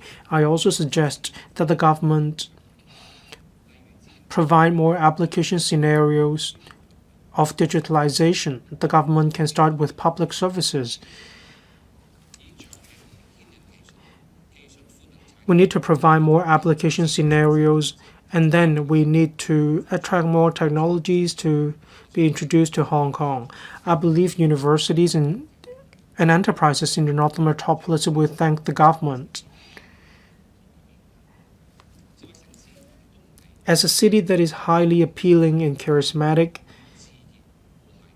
it's all about the harmony between nature and people. Urban-rural integration and harmony is a very important concept of the development of the NM. Urban greening is indispensable. When overseas talent come to Hong Kong, they want to have a space where they can take a rest, or they can stroll, or they can even hike. I hope that we can strike a balance in this regard. Thank you. Mr. Jimmy Ng. Thank you. Northern Metropolis, Green Transport, Smart City. These are three keywords of this original motion. What is their common factor? Innovation construction. Recently, the chief executive was interviewed and he pointed out the Northern Metropolis is the main development project of the current term government. It's not just about increasing housing supply. It also plays a role of a place ideal for people to live, work, and travel. It needs to combine industry, technology, and university town. In other words, the NM has become more than just a tourist attraction. It's a city brain. The National 15 Five-Year Plan sets out that we need to expedite the construction or development of a green city. We need to promote green transformation and digitalization. We need to promote the concept of the 15-minute neighborhood planning. I'd like to talk about Shenzhen, which is the closest to us. It has launched an integrated platform providing a wide range of transport information. In Nanjing, it has introduced 5G network. Regarding Chengdu, it provides pit stops, smart toilets, the sharing of chargers, and so on. Shanghai announced 2 years ago 15-minute neighborhood planning concept. Let's come back to the Northern Metropolis. We have lush mountains and lucid water. We are in close proximity to Shenzhen. We need to make good use of our strengths to develop the NM into a smart city that is the best around the world. Green transportation, low carbon commuting. Before we can achieve this, we need to have a good railway network. We need to make sure that we have connections with the Chinese mainland as well as with the world. We need to have a one-stop transport platform integrating big data, AI, Internet of Things, and so on. We need to provide information for not just public transport, but also for parking, shared bike, and so on. We need to pilot different technologies such as autonomous driving. And in this regard, I must mention new energy vehicles. EVs are just some examples. There are even more models or new technologies that will be floated in the future, such as methanol vehicles. Next, moving on to smart ecotourism. On the basis of promoting urban-rural integration, we need to develop ecotourism with features. I suggest opening up frontier closed area. At the same time, we need to make good use of technologies and make breakthroughs. We can manage the flow of people using smart technologies. I'd like to turn to Hong Kong or the NM being a place ideal for people to live in.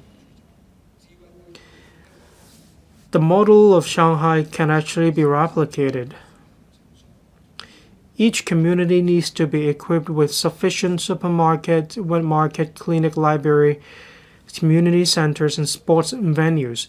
All these should be provided with the concept of a 50-minute planning concept. People should be able to book a venue online, or they can also make good use of teleconsultation when they need medical attention. Power monitoring, water monitoring should also be made available with the assistance of big data. We need to be bold to innovate. We need to pilot new initiatives. The NM is the brain of innovation. It dictates the future of Hong Kong. It needs to be a smart initiative. Indeed, I also submit our support motion as well as other amendments. Thank you. Mr. Chen Pui-Lang. Thank you. The Northern Metropolis is the engine for growth for Hong Kong. It is also the important policy for us to integrate into our national strategy. We need to take forward the concept of infrastructure-led. This is how we can develop the Northern Metropolis into an ideal place for people to work and live in.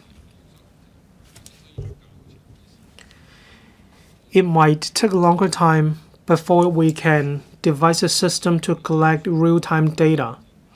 Different from the development of a traditional city, NM has expansive land. It's flexible. The Sandy Ridge Data Park has been commissioned.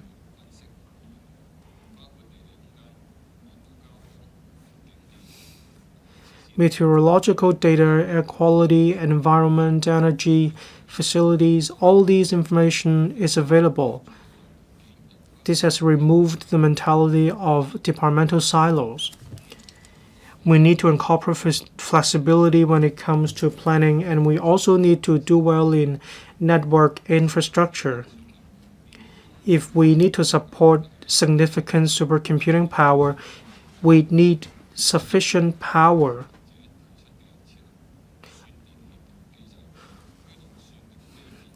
We need to do better when it comes to supercomputing infrastructure. This is a means to enhance the overall resilience of the supercomputing system in the NM.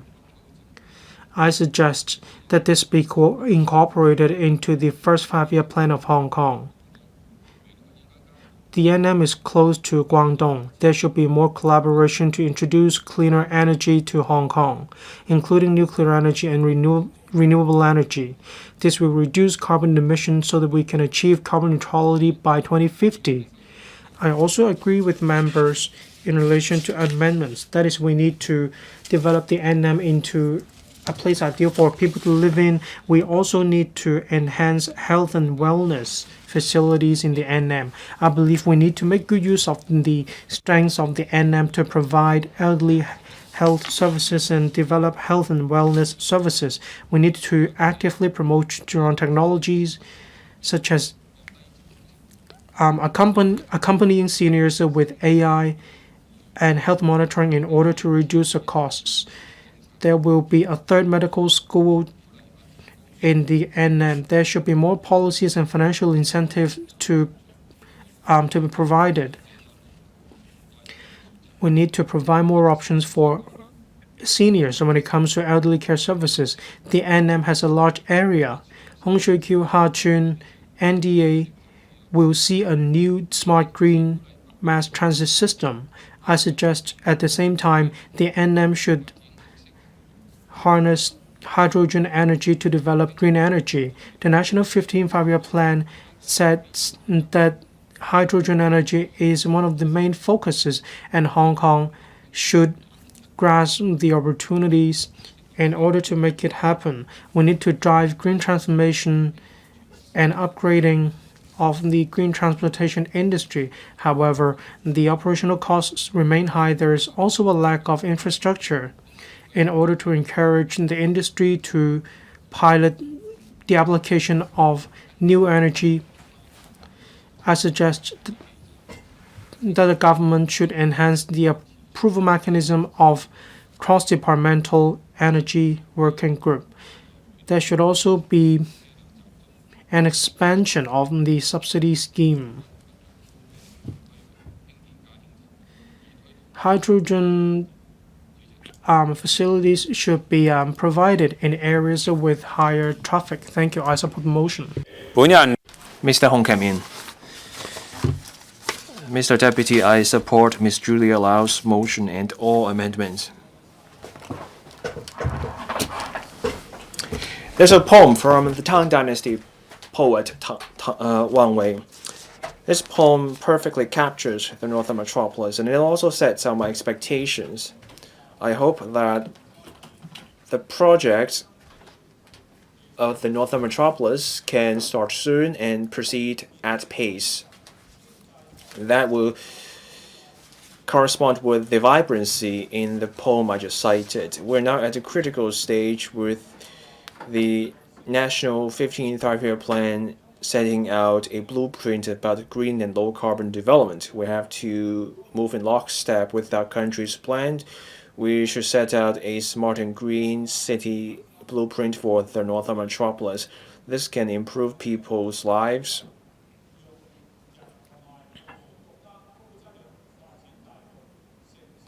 It's also a great opportunity for Hong Kong to integrate into and serve the overall national development. And we should acknowledge the government's direction in its policies with all the development, technology, and conservation. And for the Hongqiu-Hachun, the smart and green mass transit system will be 16 kilometers long. The phase 1 works are proceeding in. The fiber-based networks have reached 230 villages with a coverage rate of 99%. The 10-hectare Sandy Ridge data center will go hand in hand with the Sentin Technopole, so they will attract smart businesses. The massive development of the Northern Metropolis is underway. So there are shortcomings in the urban-rural integration and also the drainage of flood water in the villages. Cross-boundary data flow and also energy security are also vital for the long-term success of the area. So I have 3 suggestions to make. First, we have to coordinate top-level planning and get the digital infrastructure right. We should enhance the common spatial data infrastructure. We have to coordinate across departments by breaking down data barriers. We have to take a more meticulous approach to urban management. We have to ensure full coverage of 5G networks so that high-speed wireless internet is accessible to everyone and residents can access digital services seamlessly. We should also focus on green transport. We should bring in new energy vehicles. Our country is leading in new energy vehicles. We should bring in cars running on hydrogen and other green energies to gradually phase out the conventional vehicles running on diesel. This can cut out carbon emissions. We should also install photovoltaic panels and chargers. We should introduce vessels running on electricity to navigate the Shenzhen River. We should make use of artificial intelligence to ensure energy security. We should make greater use of AI to boost administrative efficiency. AI should also be used in traffic management. We should bring in the green energy from the mainland to lower electricity tariffs. We should secure energy supplies so that the green transport will receive a steady source of power. And we should also bring in computing power as smart as green city development is a key part of our future development. The government should proceed at full tilt I so submit. Thank you. Dr. Alvin Lee. I support Ms. Julia Lau's motion and the amendments from the four members in Northern Metropolis is a key part of the National 15 Five-Year Plan. It's also a way for us to actively align with the National 15 Five-Year Plan. The Chief Executive once said that we need a new mindset for the Northern Metropolis, which should integrate education, technology, everything else. Altogether, there are 5 elements. Last month, Director Xiaobo visited Hong Kong. He visited the Northern Metropolis and also expressed his concern for the Northern Metropolis. We are discussing today how to empower a smart city with green development, and this would develop a new international city and improve people's lives, and this great demonstration. So let's look at the mainland international experience. It's a top-down approach. There are different plans, indicators. Our country released the Smart and Green City Assessment System. There were 6 primary indicators and 12 secondary indicators that cover green living, ecological management, development. We should learn from that. Singapore has a particular area with detailed plans and urban design guidelines, and they set out quantifiable indicators. They should set out 40% for greenery, 85% of mobility should involve bikes or mass transit. For all new buildings, they need recognition for low energy consumption, and there has to be 100% greenery compensation. In Hangzhou, back in 2024, they have a special project that was recognized by the UN for their energy efficiency and saving. Concrete indicators are vital. On green energy and green transport, I have a couple of suggestions for the government. On green energy, district cooling systems have potential. In Singapore, there's an underground district cooling system. Back in 2006, the system was launched, and that saved 40% of energy consumption in Qianghai, in Shenzhen. There are 10 cooling, and they saved 130 million megawatts of power. We have made the first step back in 2013. There was a high-tech cooling system. It was operational in phases. In 2024, that saved 78 million units of power. Then that's 50,000 tons of CO2 emissions reduced. We should look at such shared infrastructure for the Northern Metropolis. There were concerns about the cost and the long return cycle from the community.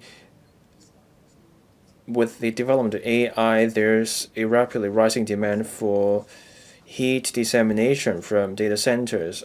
The power we save can also lead to greater savings. The wars in the Middle East have led to a spike in energy prices, and that highlights the importance of energy savings, which could bring in public-private partnerships so that companies can take part in investing in such projects. CLP expressed interest. They put forward a proposal. We should use the Kudong North project as an opportunity to explore the viability of doing so in the Northern Metropolis. And the green transport should tie in with the research, academic, and industry approach. Both in the Northern Metropolis and in the Shouan district, the focus is on the 15-minute neighborhood. For the Northern Metropolis, we should adopt this thinking. The NM will be home to university towns in the Sending Technopole. The talent will come in and go out. In the morning, they may teach in Gaotan May, and in the afternoon, they go to the Sending Technopole for collaboration with businesses. So we need a well-developed pedestrian and also cycling network. For longer distance commuting in Bao'an district in Shenzhen, they have shared e-bikes. In Taipei, in the industry park, there are also special services. We should learn from such a practice in the Northern Metropolis, so we need shared bikes and shared e-bikes. We can also consider shuttle buses between different districts, such as university towns and Sending Technopole between the Gaotan Main campus and the Hongshouqiu area. We should give priority to electric vehicles so that we can achieve green transporting in the NM. The Polytechnic University Smart City Index put Hong Kong in the 8th place around the world. We are 2nd in Asia, 8th in the world. The IMD in Switzerland also put us in a ranking that shows room for improvement. We should do better in introducing green development, so submit I support the motion and the amendments. Ms. Elizabeth Court. Thank you. Deputy President, I speak in support of your original motion and all the amendments. Earlier on, I led the Low Altitude Economy Alliance to visit the area of Xiong'an. I witnessed the grandness of this visionary city. Now it has taken up the core functions of Beijing. There are three distinct advantages in the city: clear positioning for industry, smart technologies in city planning, and also advanced planning of infrastructure. It highlights the characteristics of clear positioning as well as clear governance system. The philosophy of the city's planning is a comprehensive layout, clear responsibility, and clear timetable for implementation. Now, the city combines talents with research and education as well as industries. Now, first of all, the top-level management and top-level planning is done.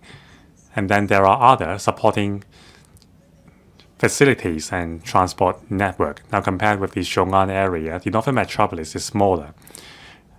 And also there are unique challenges, for example, cross-boundary flow of elements as well as the combination of new and old.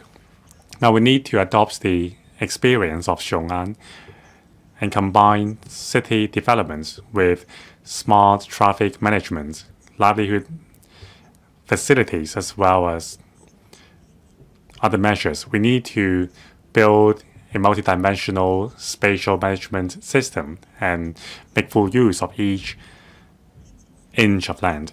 Now, first of all, we need to establish a digital platform. Now, with the platform of CIM as the core, the City Management Center has collected 40 billion pieces of data for the development of Xiong'an. In the NM, we need to establish a unified digital platform from the very beginning. Second, stepping up government steering and resource allocation. Now in Xiong'an, telecommunication network is shared across the industry. The ratio is as high as 95%. So we should also designate the core functions of different areas in the Northern Metropolis. There should be comprehensive planning from top down, and also there should be key KPIs and long-term goals to avoid fragmented development. 3, integration of infrastructure in residential area. Now in Xiong'an, there is a full 5G coverage as well as Beidou satellite system. Now in the NM, we should erect base station with architectural merits. 4, people-centric and green and livable. Now the blue and green ratio in Xiong'an is 70%. There is a 15 minutes neighborhood. And also with the smart system, there are cloud security as well as elderly care supported by technology.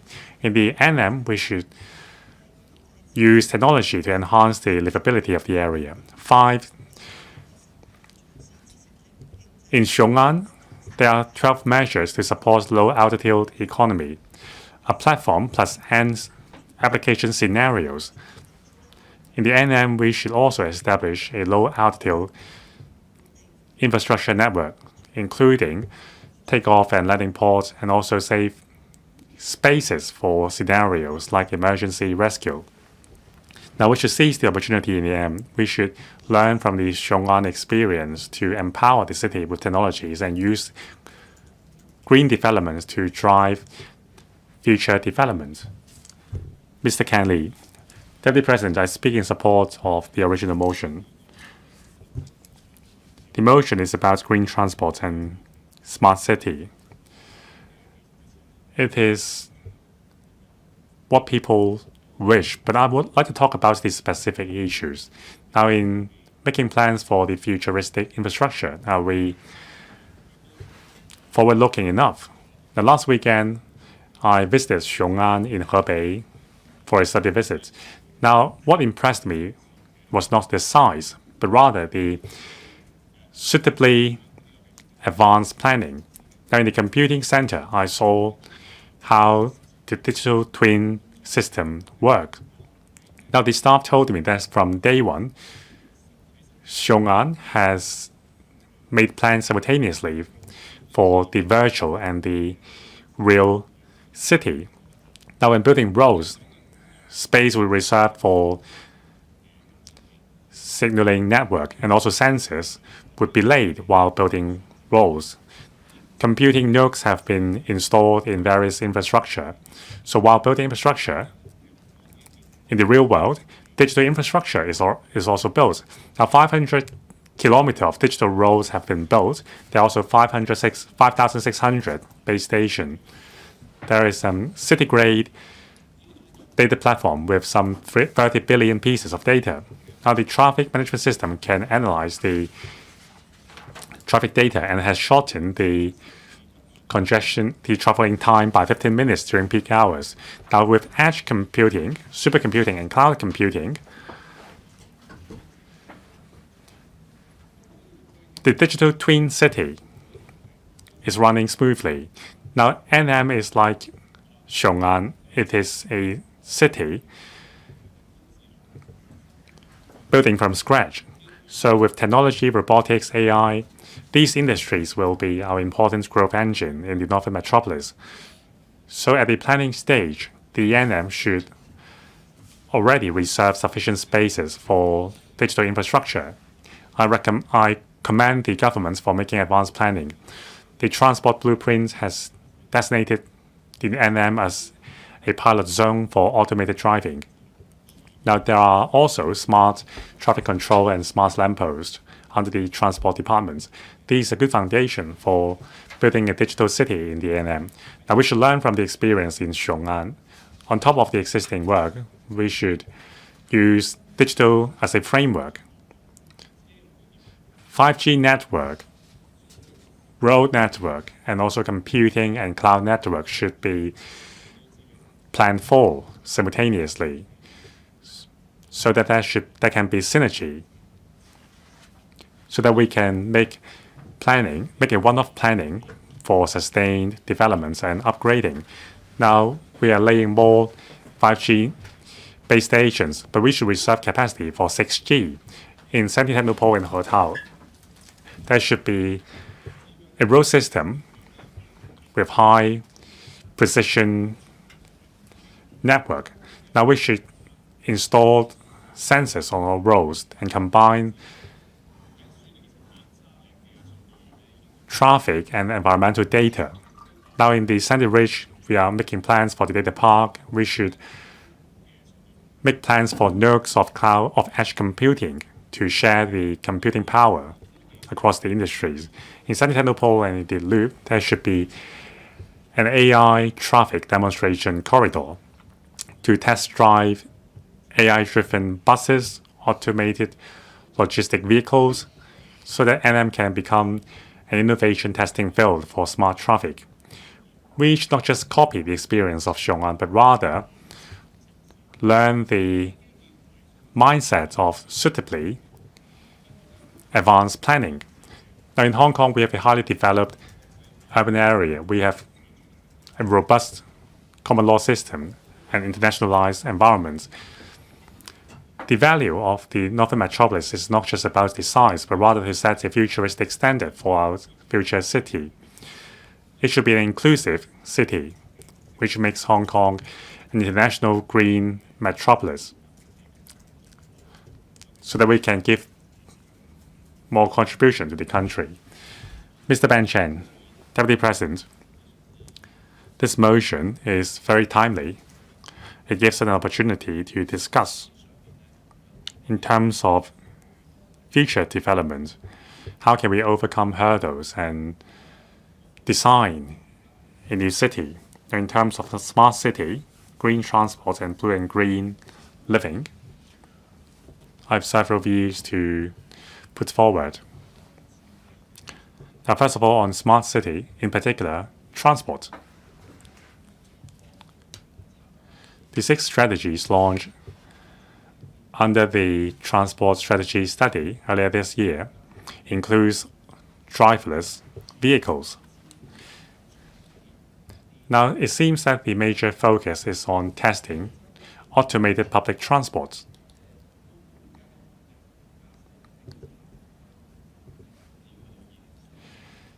Now, according to the blueprint, it will be 2035 when we have driverless public transport.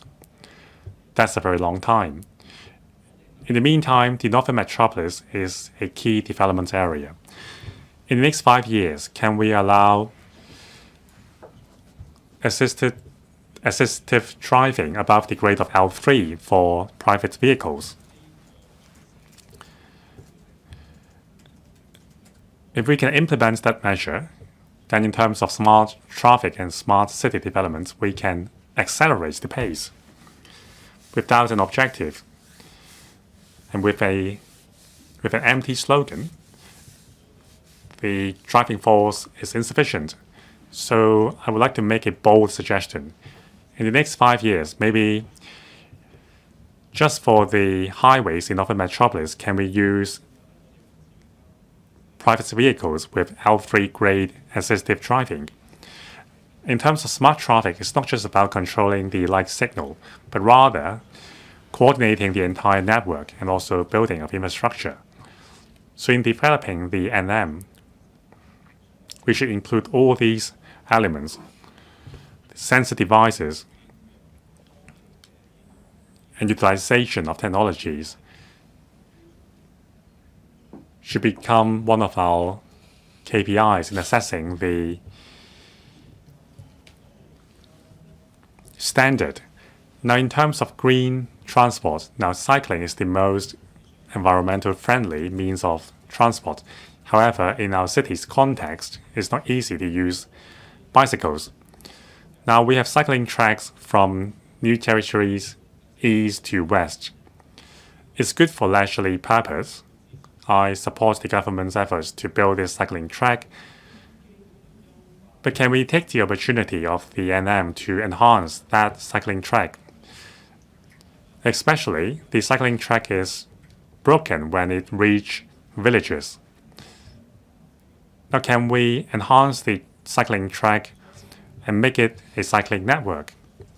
Can we extend these cycling tracks into parts of our new cities and build a comprehensive network for cyclists? That's how we can make traveling by bicycles more convenient. Now, on green smart transport, we're pleased to see that smart and green mass transit system will be introduced to Hongshui-Q, but we already have one, that's light rail. In Junmun, Tianshui, and Yunlong, we already have light rails. Is there room for enhancing the light rail system, especially with more population in the NM? Can we extend the light railway system to, say, Patheung or Santin, Technopole, so that the light railway network is more comprehensive? Now, the daily patronage is huge for the light rail system. So I hope the governments can study on enhancing and fully utilizing the light railway system. Now, it may not be suitable for thoroughfare, but can we establish light rail tracks on secondary roads to divert the traffic? Now, these are directions worth studying. Thank you. Mr. Perry Yu. Thank you, President. I speak in support of Ms. Julia Lau's original motion and other amendments. We need to dovetail with the National 15th Five-Year Plan. We need to empower a smart city with green technologies.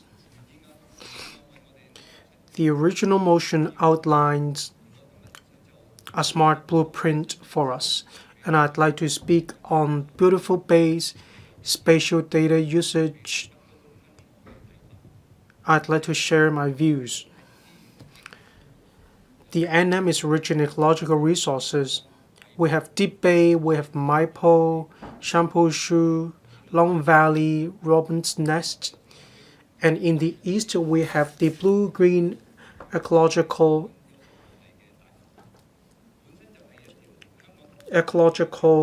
ecotourism circle. We also have Mears Bay. The government should connect all of them to expand the concept. We need to improve the blue-green ecological infrastructure. We need to promote urban-rural integration. The original motion mentions introducing low-carbon green energy transport modes, which coincides with my views. We need a pristine beach. We also need beautiful bays. We need to promote the green low-carbon transformation of the ports in Hong Kong. The government promotes the use of green fuel by ocean-going vessels, OGVs. However, the government is lagging behind when it comes to encouraging local vessels to use green fuel. I asked an oral question about Kai Tak Cruise Terminal. The Tourism Blueprint 2.0 also sets out that we will build a green cruise terminal. Through the New Energy Subsidy Fund, 4 cruise liners received subsidies and funding. However, there's a lack of policies to introduce charging facilities. As I understand, some enterprises are interested in introducing electrically driven vessels. However, owing to a lack of charging facilities, they lack the confidence to make investment. Therefore, we do need more policy support in order to drive waterborne transport green transformation. We need more success examples. Cat O, Lai Chi Wo, Tung Ping Chau, Mears Bay, all these are ideal destinations of island hopping. The Subcommittee on Matters Relating to Ecology plus Tourism has a plan to visit these islands in early October. We need to introduce batteries and charging facilities. We need to develop island hopping tours with characteristics. Sai Kung Hoi, Lantau Island, all these should also be promoted along the routes. We also need to make good use of the strong IP of the Hong Kong Disneyland to develop a route going past or going through the Hong Kong Disneyland in order to build a Northern Metropolis that is ideal for people to work, live, and travel.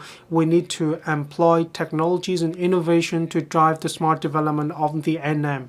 We need to develop a 15-minute neighborhood planning concept so that members of the public could cycle to meet their daily needs within 15 minutes. Regarding the CSDI, a total of 1,100 standard datasets have been provided. 3-dimensional pedestrian network should also be used. We need to draw reference from the successful experience of the community living room. We need to harness the use of 3-dimensional analyses to improve housing in the areas of air ventilation, noise, and so on. Regarding ecotourism, we need to make good use of data from the CSDI to explore the demonstration projects in the new territories northeast. We need to provide the public with information about the 3-dimensional topography, pedestrian network, hiking trails, cycling tracks, and so on. This is how we can make good use of digitalization to improve these networks. Thank you. Mr. Andrew Lam. Thank you, President. I thank Ms. Julia LAU for moving this motion. Green cities might not be smart. However, a smart city will always be a green one. We need to have low carbon emissions. We need to drive innovation in order to stay sustainable. In 2017, the government published the Smart City Blueprint. It's been 9 years. There have been policies being implemented on the ground. meteorological data, traffic data, smart lampposts, air quality. All these are policies that have been implemented. I Am Smart also spares the public a lot of hassle so that they do not need to go from one department to another department to submit applications. We need to catch up. We're going to draw up the first 5-year plan of Hong Kong. I believe different projects are much like the limbs of a person. We need good coordination, otherwise it'd be difficult for us to move forward. Therefore, the key is that we need to have a city brain. The government promotes digital twins and BIM. There are also CSDI. However, there's a lack of support for CIM and automated driving. This is a strong foundation for cross-boundary transport and city management. Take smart lampposts as an example. It requires more than traffic lights and road management. We need a platform of the Internet of Things. We also need to have a management platform for drones. Only when we have a central system could the government play the role of centralized management. Then we can reduce traffic congestion and we can make the most of the traffic capacity.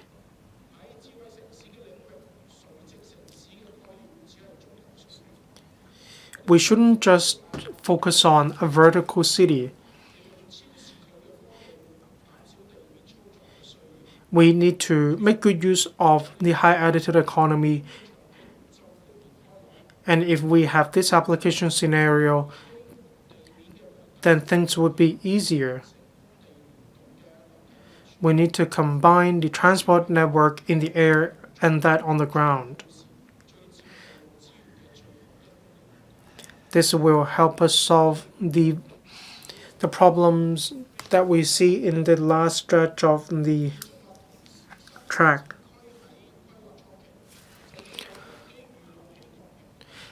We need to set aside land for the takeoff and landing point of eVTOL, and we also need to build smart lampposts, charging facilities for drones, and standardize data standards, and so on. This will break data silos. This will also ensure the seamless transition among different systems. Data are crucial to a city brain. There are many difficulties when it comes to accessing data. The Northern Metropolis needs to make a breakthrough, and traffic management is only one example.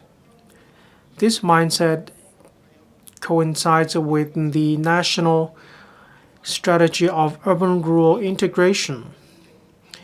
The Northern Metropolis shouldn't stick to the principle of railway plus property. It needs to achieve the concept of 15-minute neighborhood planning. We need to promote blue-green ecological tourism. We also need to promote green transportation and smart management. We have worldwide connections and we have our staunch support from the Chinese mainland. We have the strengths as a superconnector. We need to introduce new energy technologies to Hong Kong. We also need to introduce smart transportation into Hong Kong. The NM can definitely help Hong Kong to integrate into the national development. Thank you. Mr. Hon Chow. President, first of all, I thank Ms. Julia LAU for moving this motion on seizing NM development opportunities. Many members have already spoken on different aspects such as the building of a smart city, green transportation, and so on. Rather, I'd like to focus on another area. Now that we need to develop the NM into a smart city, we shouldn't neglect the drainage system and sewerage system of the NM. These are vital. I'd like to thank the Secretary. We have been relaying our concerns to the Secretary. In the rural areas in Yunlong in particular, old septic pools and tanks are still being used.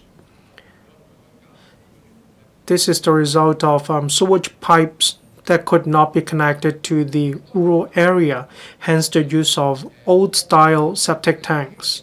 I thank the Secretary for listening to us.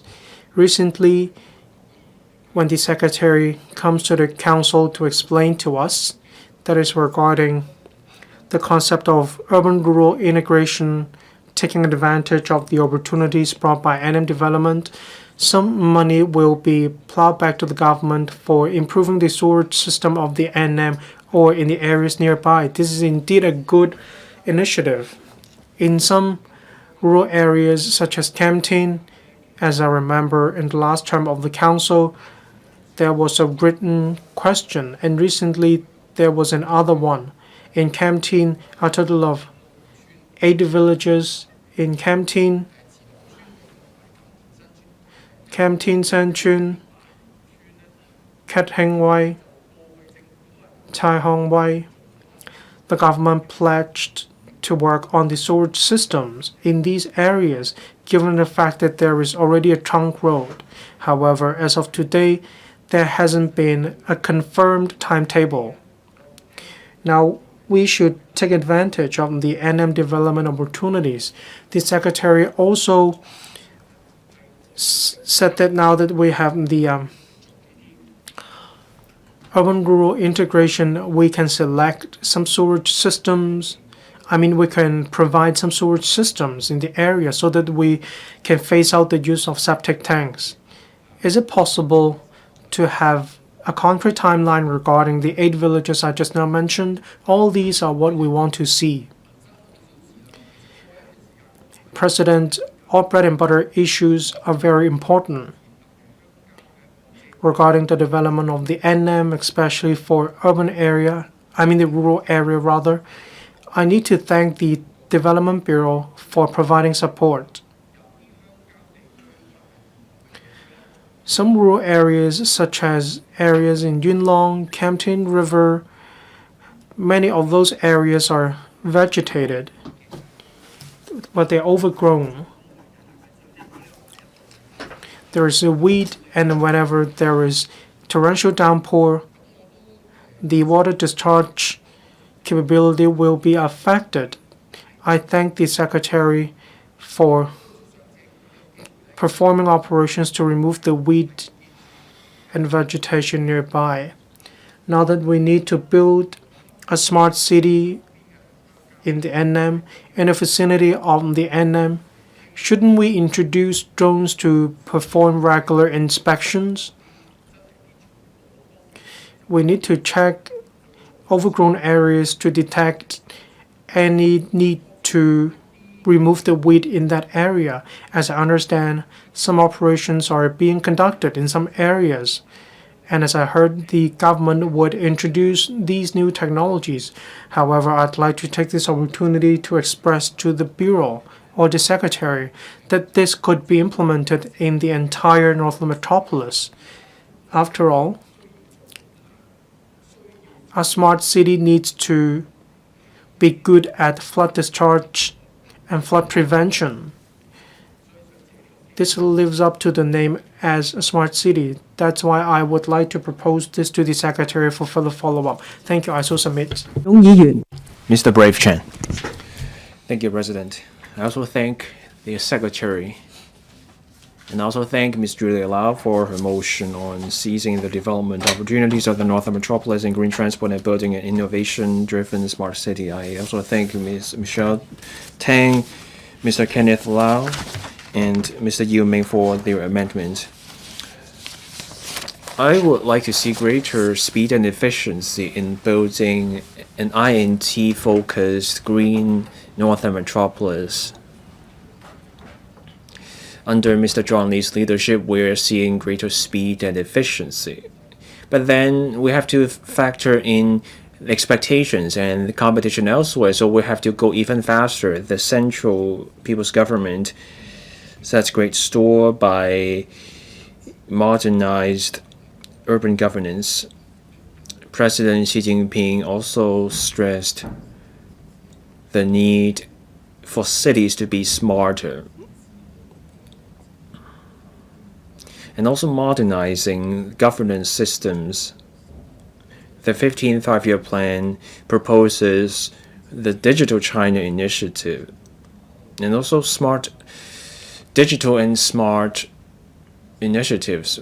We visited the Zhong'an New area. We also visited different parts of Shenzhen. We also visited Pudong in Shanghai. There are many levels of basement, and there are many tunnels. The cities are run with digital technology. It's just like the contactless customs clearance. This kind of technology is what we expect from the Northern Metropolis. We also want to make greater use of IT to offer people greater ease in their everyday lives. Our country's goal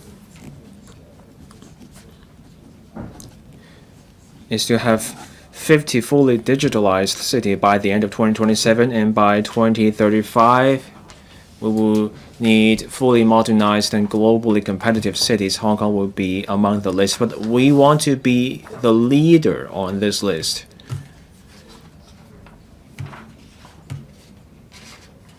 In the 2025 Smart City Index, Hong Kong ranked 8th globally. We secured the 2nd spot in Asia. We have what it takes to go for the top spot, so can our officials work hard on that? And this includes smart public services, new energy, and culture and tourism. We can do even better.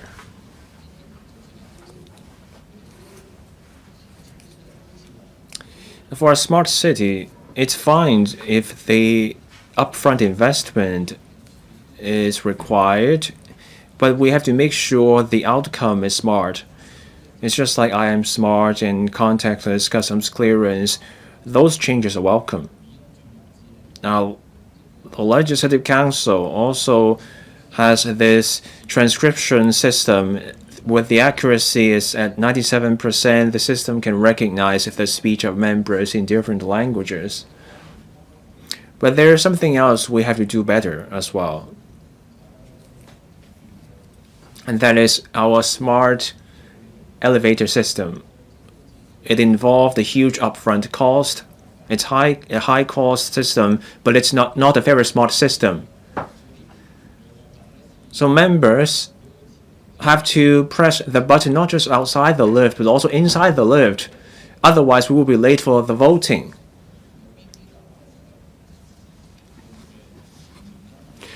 In some cases, because of the different layers of subcontracting, the outcome leaves much to be desired. Now, I'm an independent director of some companies. I am more familiar with energy. So when it comes to computing power and carbon emissions, in the NM there will be green power, there will be other sorts of energy, but then because of development elsewhere, our energy supply may be constrained. Our country is a global leader in clean energy, so can we bring in more green power from the mainland so that as we pursue a smart city and green city development, we will have more secure, more reliable, and more affordable energy. And that's something that merits our consideration. Ms. Christine Fong. Madam President, I support Ms. Julia LAU's motion on seizing the development opportunities of the Northern Metropolis and green transport and building an innovation-driven smart city. High-quality development, new quality productive forces, and low-carbon green transformation are the priority of the day. The NM is the bridgehead for Hong Kong to integrate into national development. It's also the new engine for Hong Kong's future growth. The dedicated legislation for the NM will further streamline procedures. The exchange fund will turn $150 billion over to the development of the NM. This will help us better implement the 15th five-year plan to build a smart and innovative city. Here are my suggestions. We should achieve green transport for land, waterborne, and air transport.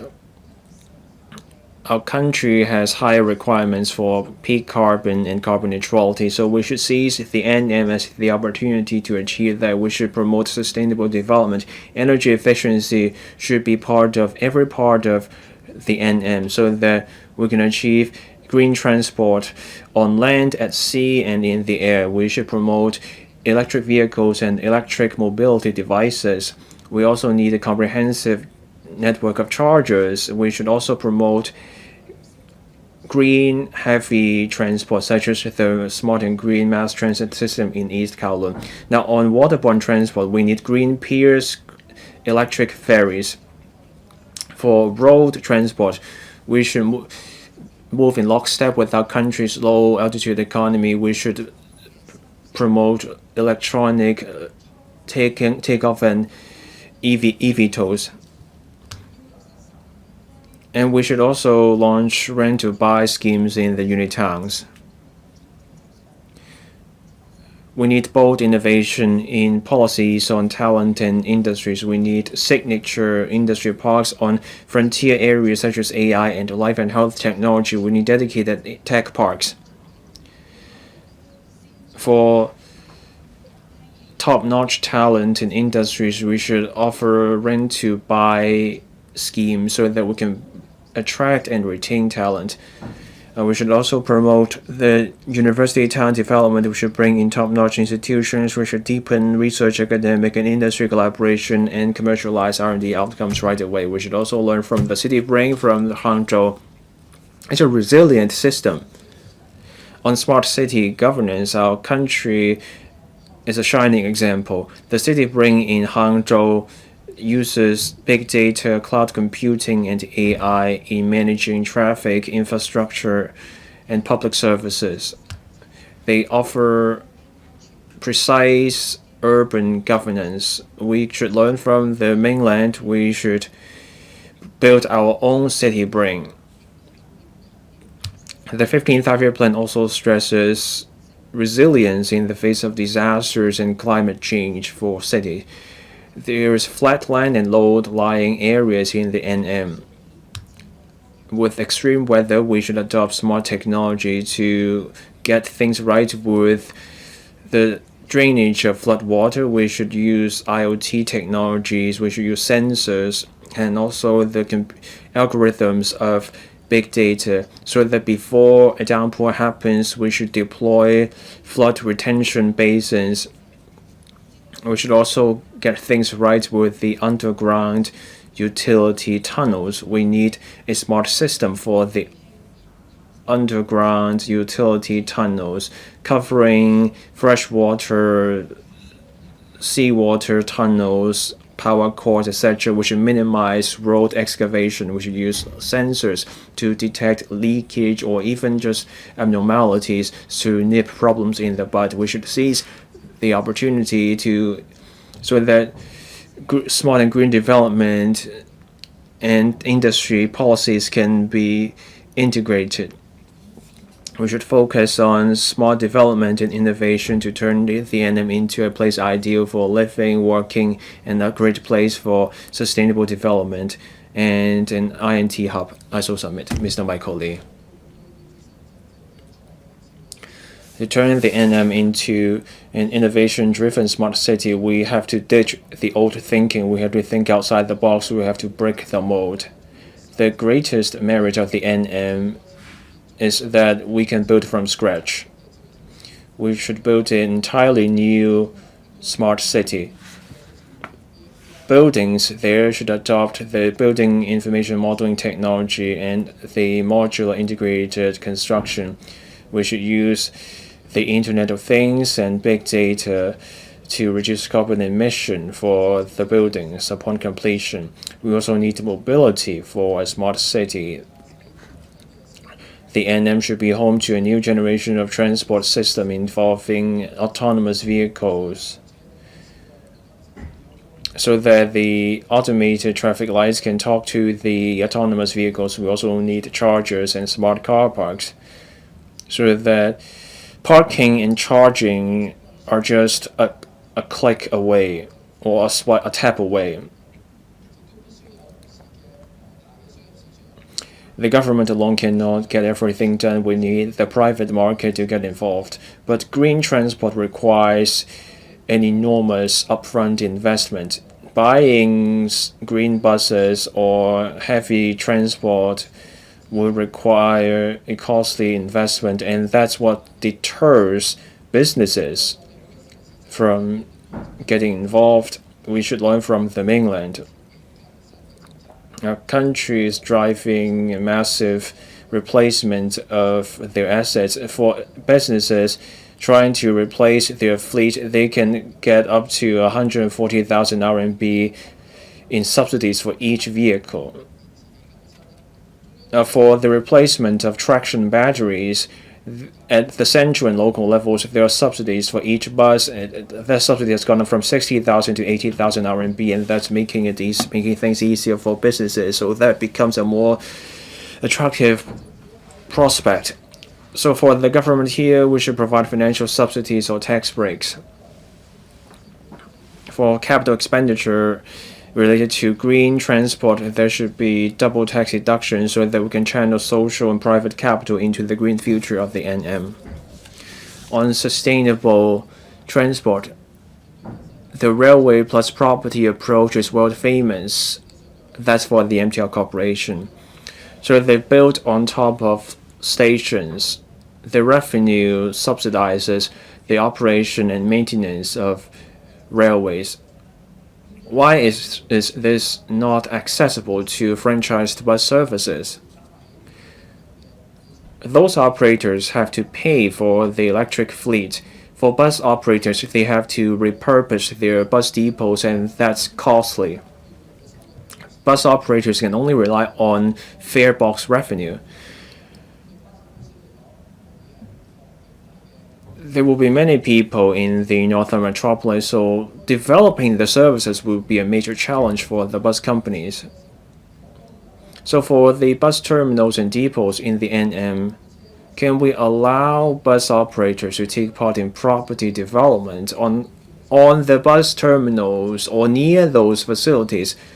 Such revenue plus the advertising revenue can provide funding, and then the bus companies can use the funding for green purposes to turn our grand plans into reality. We have to recognize the fact that Hong Kong will be the platform for mainland technologies to go global. The mainland is a global leader in new energy and clean energy. For Hong Kong, if we stick to the old rules in approving such applications, we will be missing out on the opportunities. So the government should be bold. We should bring in sandboxes. We should let in new materials, new technology, and new energy. We should pilot all these new elements in the NM so that people can enjoy the ease of smart and green technologies. And we can also demonstrate such technologies for the world to see. The NM will be the most valuable gift we leave to our posterity. We need new thinking. We should be bold in breaking the mold. We should turn the NM into a low carbon and smart demonstration city for the world. So submit. If no other member wish to speak, Ms. Julia LAU, you may now speak on the amendment. Thank you, President. I give my heartfelt thanks to Ms. Michelle TANG, Mr. Kenneth LAU, and Mr. Ming for enriching my motion.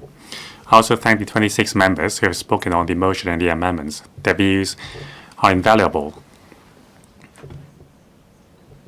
so that we have more innovative perspectives on building a smart city. Now, the amendments have enriched my motion on different aspects. First of all, Ms. Michelle TANG, her amendment added the elements of communications, pipeline networks, and green buildings, and also using innovative technologies and big data to make proper planning for healthcare, environmental protection, and elderly care.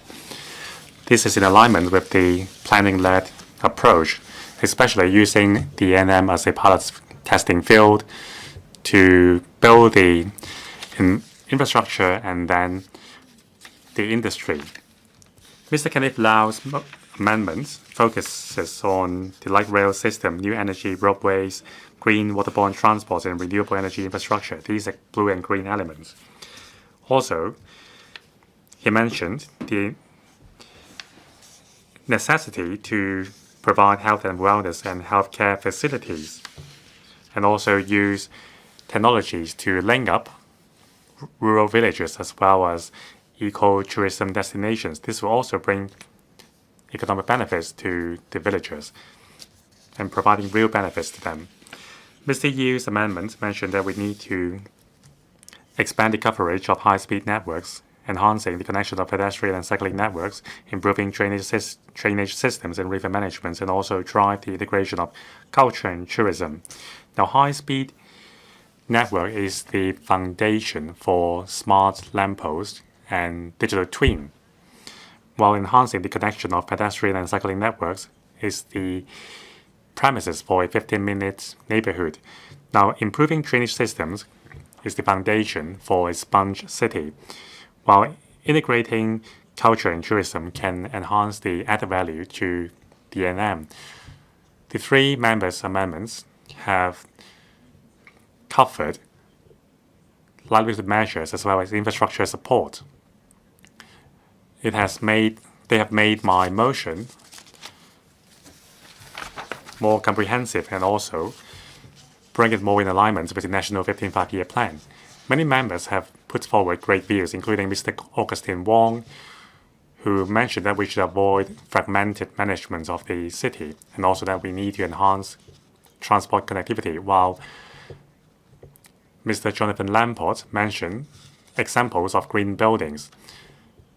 Mr. Chen Shih-hung and Ms. Elizabeth Court mentioned the sky brain for low altitude air routes.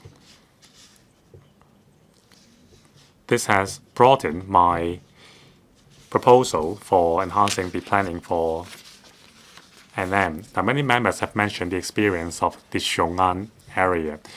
These are very inspirational views. Ms. Julia LAU. President, I so submit. I support the amendments. I urge members to support my motion. 發展局局長。 Secretary for Development. President, I start by thanking members for their speeches. Given climate change and the rapid development of technology, and they are the two challenges facing us, urban development should not be just about expanding capacity. We also have to care about quality. Creating a home for the future that is both smart and green will be a key question we have to face up to in planning our future. The Northern Metropolis will be home to a third of Hong Kong's population, and it will make up a third of Hong Kong's area.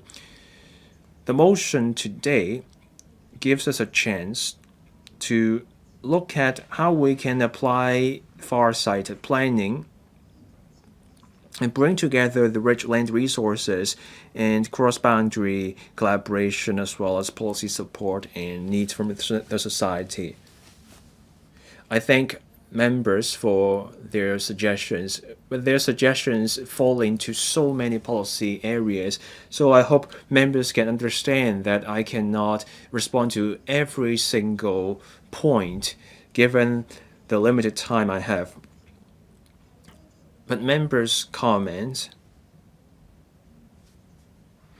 are a key point of reference for the government in formulating policies for the NM. I do want to share some thoughts. Some members mentioned the importance of building the 15-minute neighborhood. We're working on three areas. First, a people-centric layout for land. For all new development areas in the NM, we adopt this concept of the 15-minute neighborhood. We fully consider the distribution of population. We will adopt a sensible approach to designing the different facilities, shops, restaurants, amenities, and open space, etc. We often talk about setting aside the land.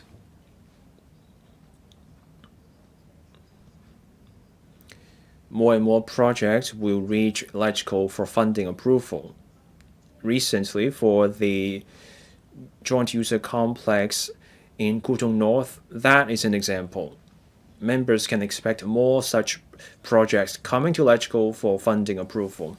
Another key part of the 15-minute neighborhood is to create a comprehensive pedestrian and cycling network. We fully appreciate the fact that these networks are not just about leisure, they are about commuting.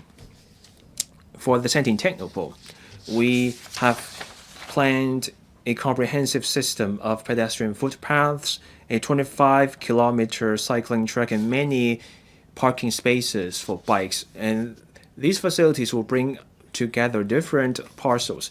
For the Niaotanmei new development area, we have also planned a 24/7 barrier-free pedestrian footpath network to bring together the residential area and the key infrastructure, that is the integrated research and teaching hospital, as well as the third medical school and also the university, the MTL station. For Niaotanmei alone, there will be 7 kilometers of cycling tracks. The third key area of the 15-minute neighborhood is quality living space and public space. In terms of the standards,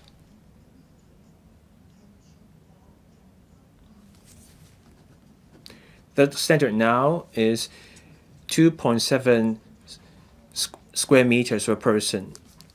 But for the Northern Metropolis, we adopt the standard of 3.5 square meters per person in planning open space. So there will be massive revitalization of river channels. There will be blue and green networks. We will set aside breezeways to make the environment more pleasant. Many members also brought up smart transport and green transport. The government is actively driving efforts in this area. Take green transport. Promoting electric vehicles is a key part of the work. In light of the NM's development, we will adopt proper land planning. We will also provide the facilities and infrastructure to promote zero carbon, smart, and sustainable modes of transport. And that means we will set aside the land for high-speed chargers. And there will also be chargers at car parks. The Development Bureau and the Environment and Ecology Bureau are working on the generalized green framework for the planning of new development areas. That document will offer guidance and reference for bureaus and departments in planning NDAs. Members also mentioned the ample land that will be available in the NM. They also stressed cross-boundary movement. And that's a great application scenario for the low-altitude economy. I believe more sandboxes will be run in that area. We have been talking about the massive industrial land to come on stream in the NM for industrial development.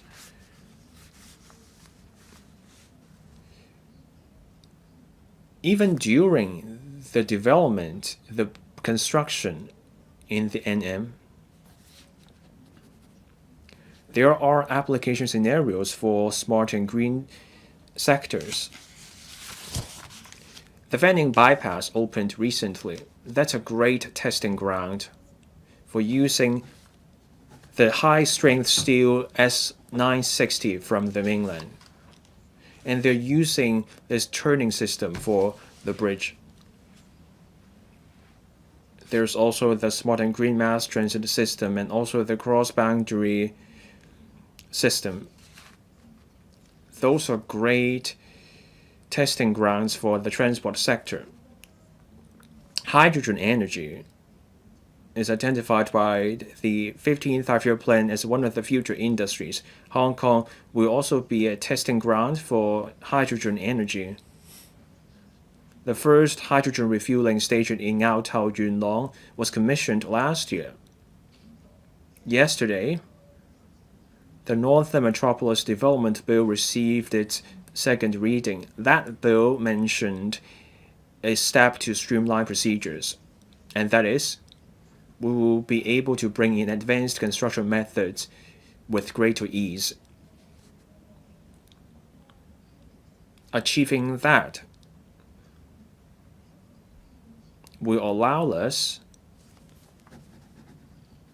to use advanced products and techniques even during the construction phase. Members also mentioned the importance of network coverage. That is true. Without internet coverage, any talk of a smart city is meaningless. In terms of 5G coverage, Hong Kong is a leader in the Asia-Pacific region. The coverage is over 99% of the population. For sure, we cannot be complacent. In July 2025, the government launched a scheme to expand the coverage of 5G network to rural areas, so that's a funding scheme. It means that for telecom operators,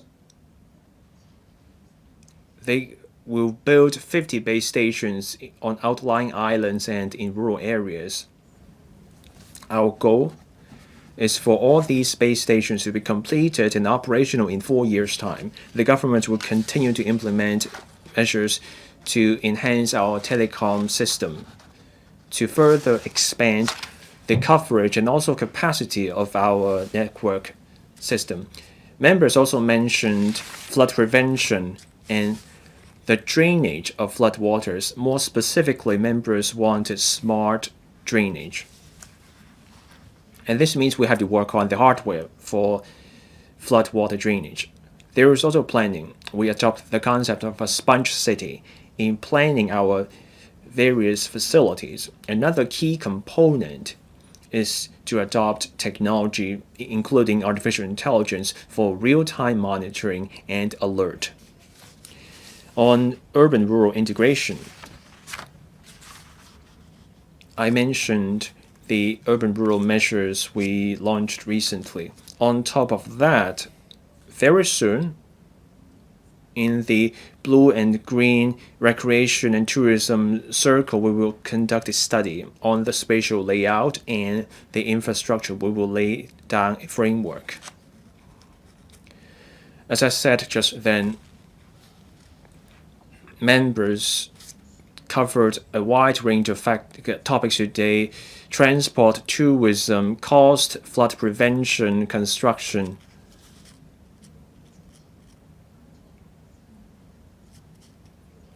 I can put the word smart in front of every topic mentioned by members, and by doing that, I will be taking the matters to the next level. And that simply means there are more work for the government to deliver on. For a smart and green NM, we will need different kinds of policies to go hand in hand. The entire community will have to get involved and support such policies.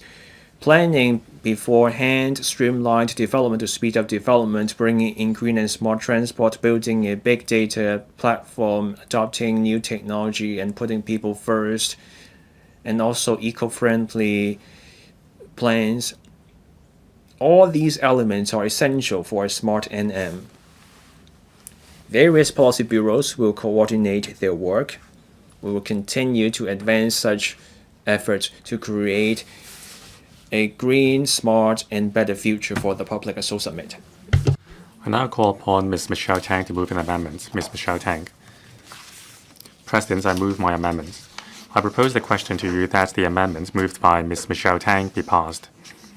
I now put the question to you as stated.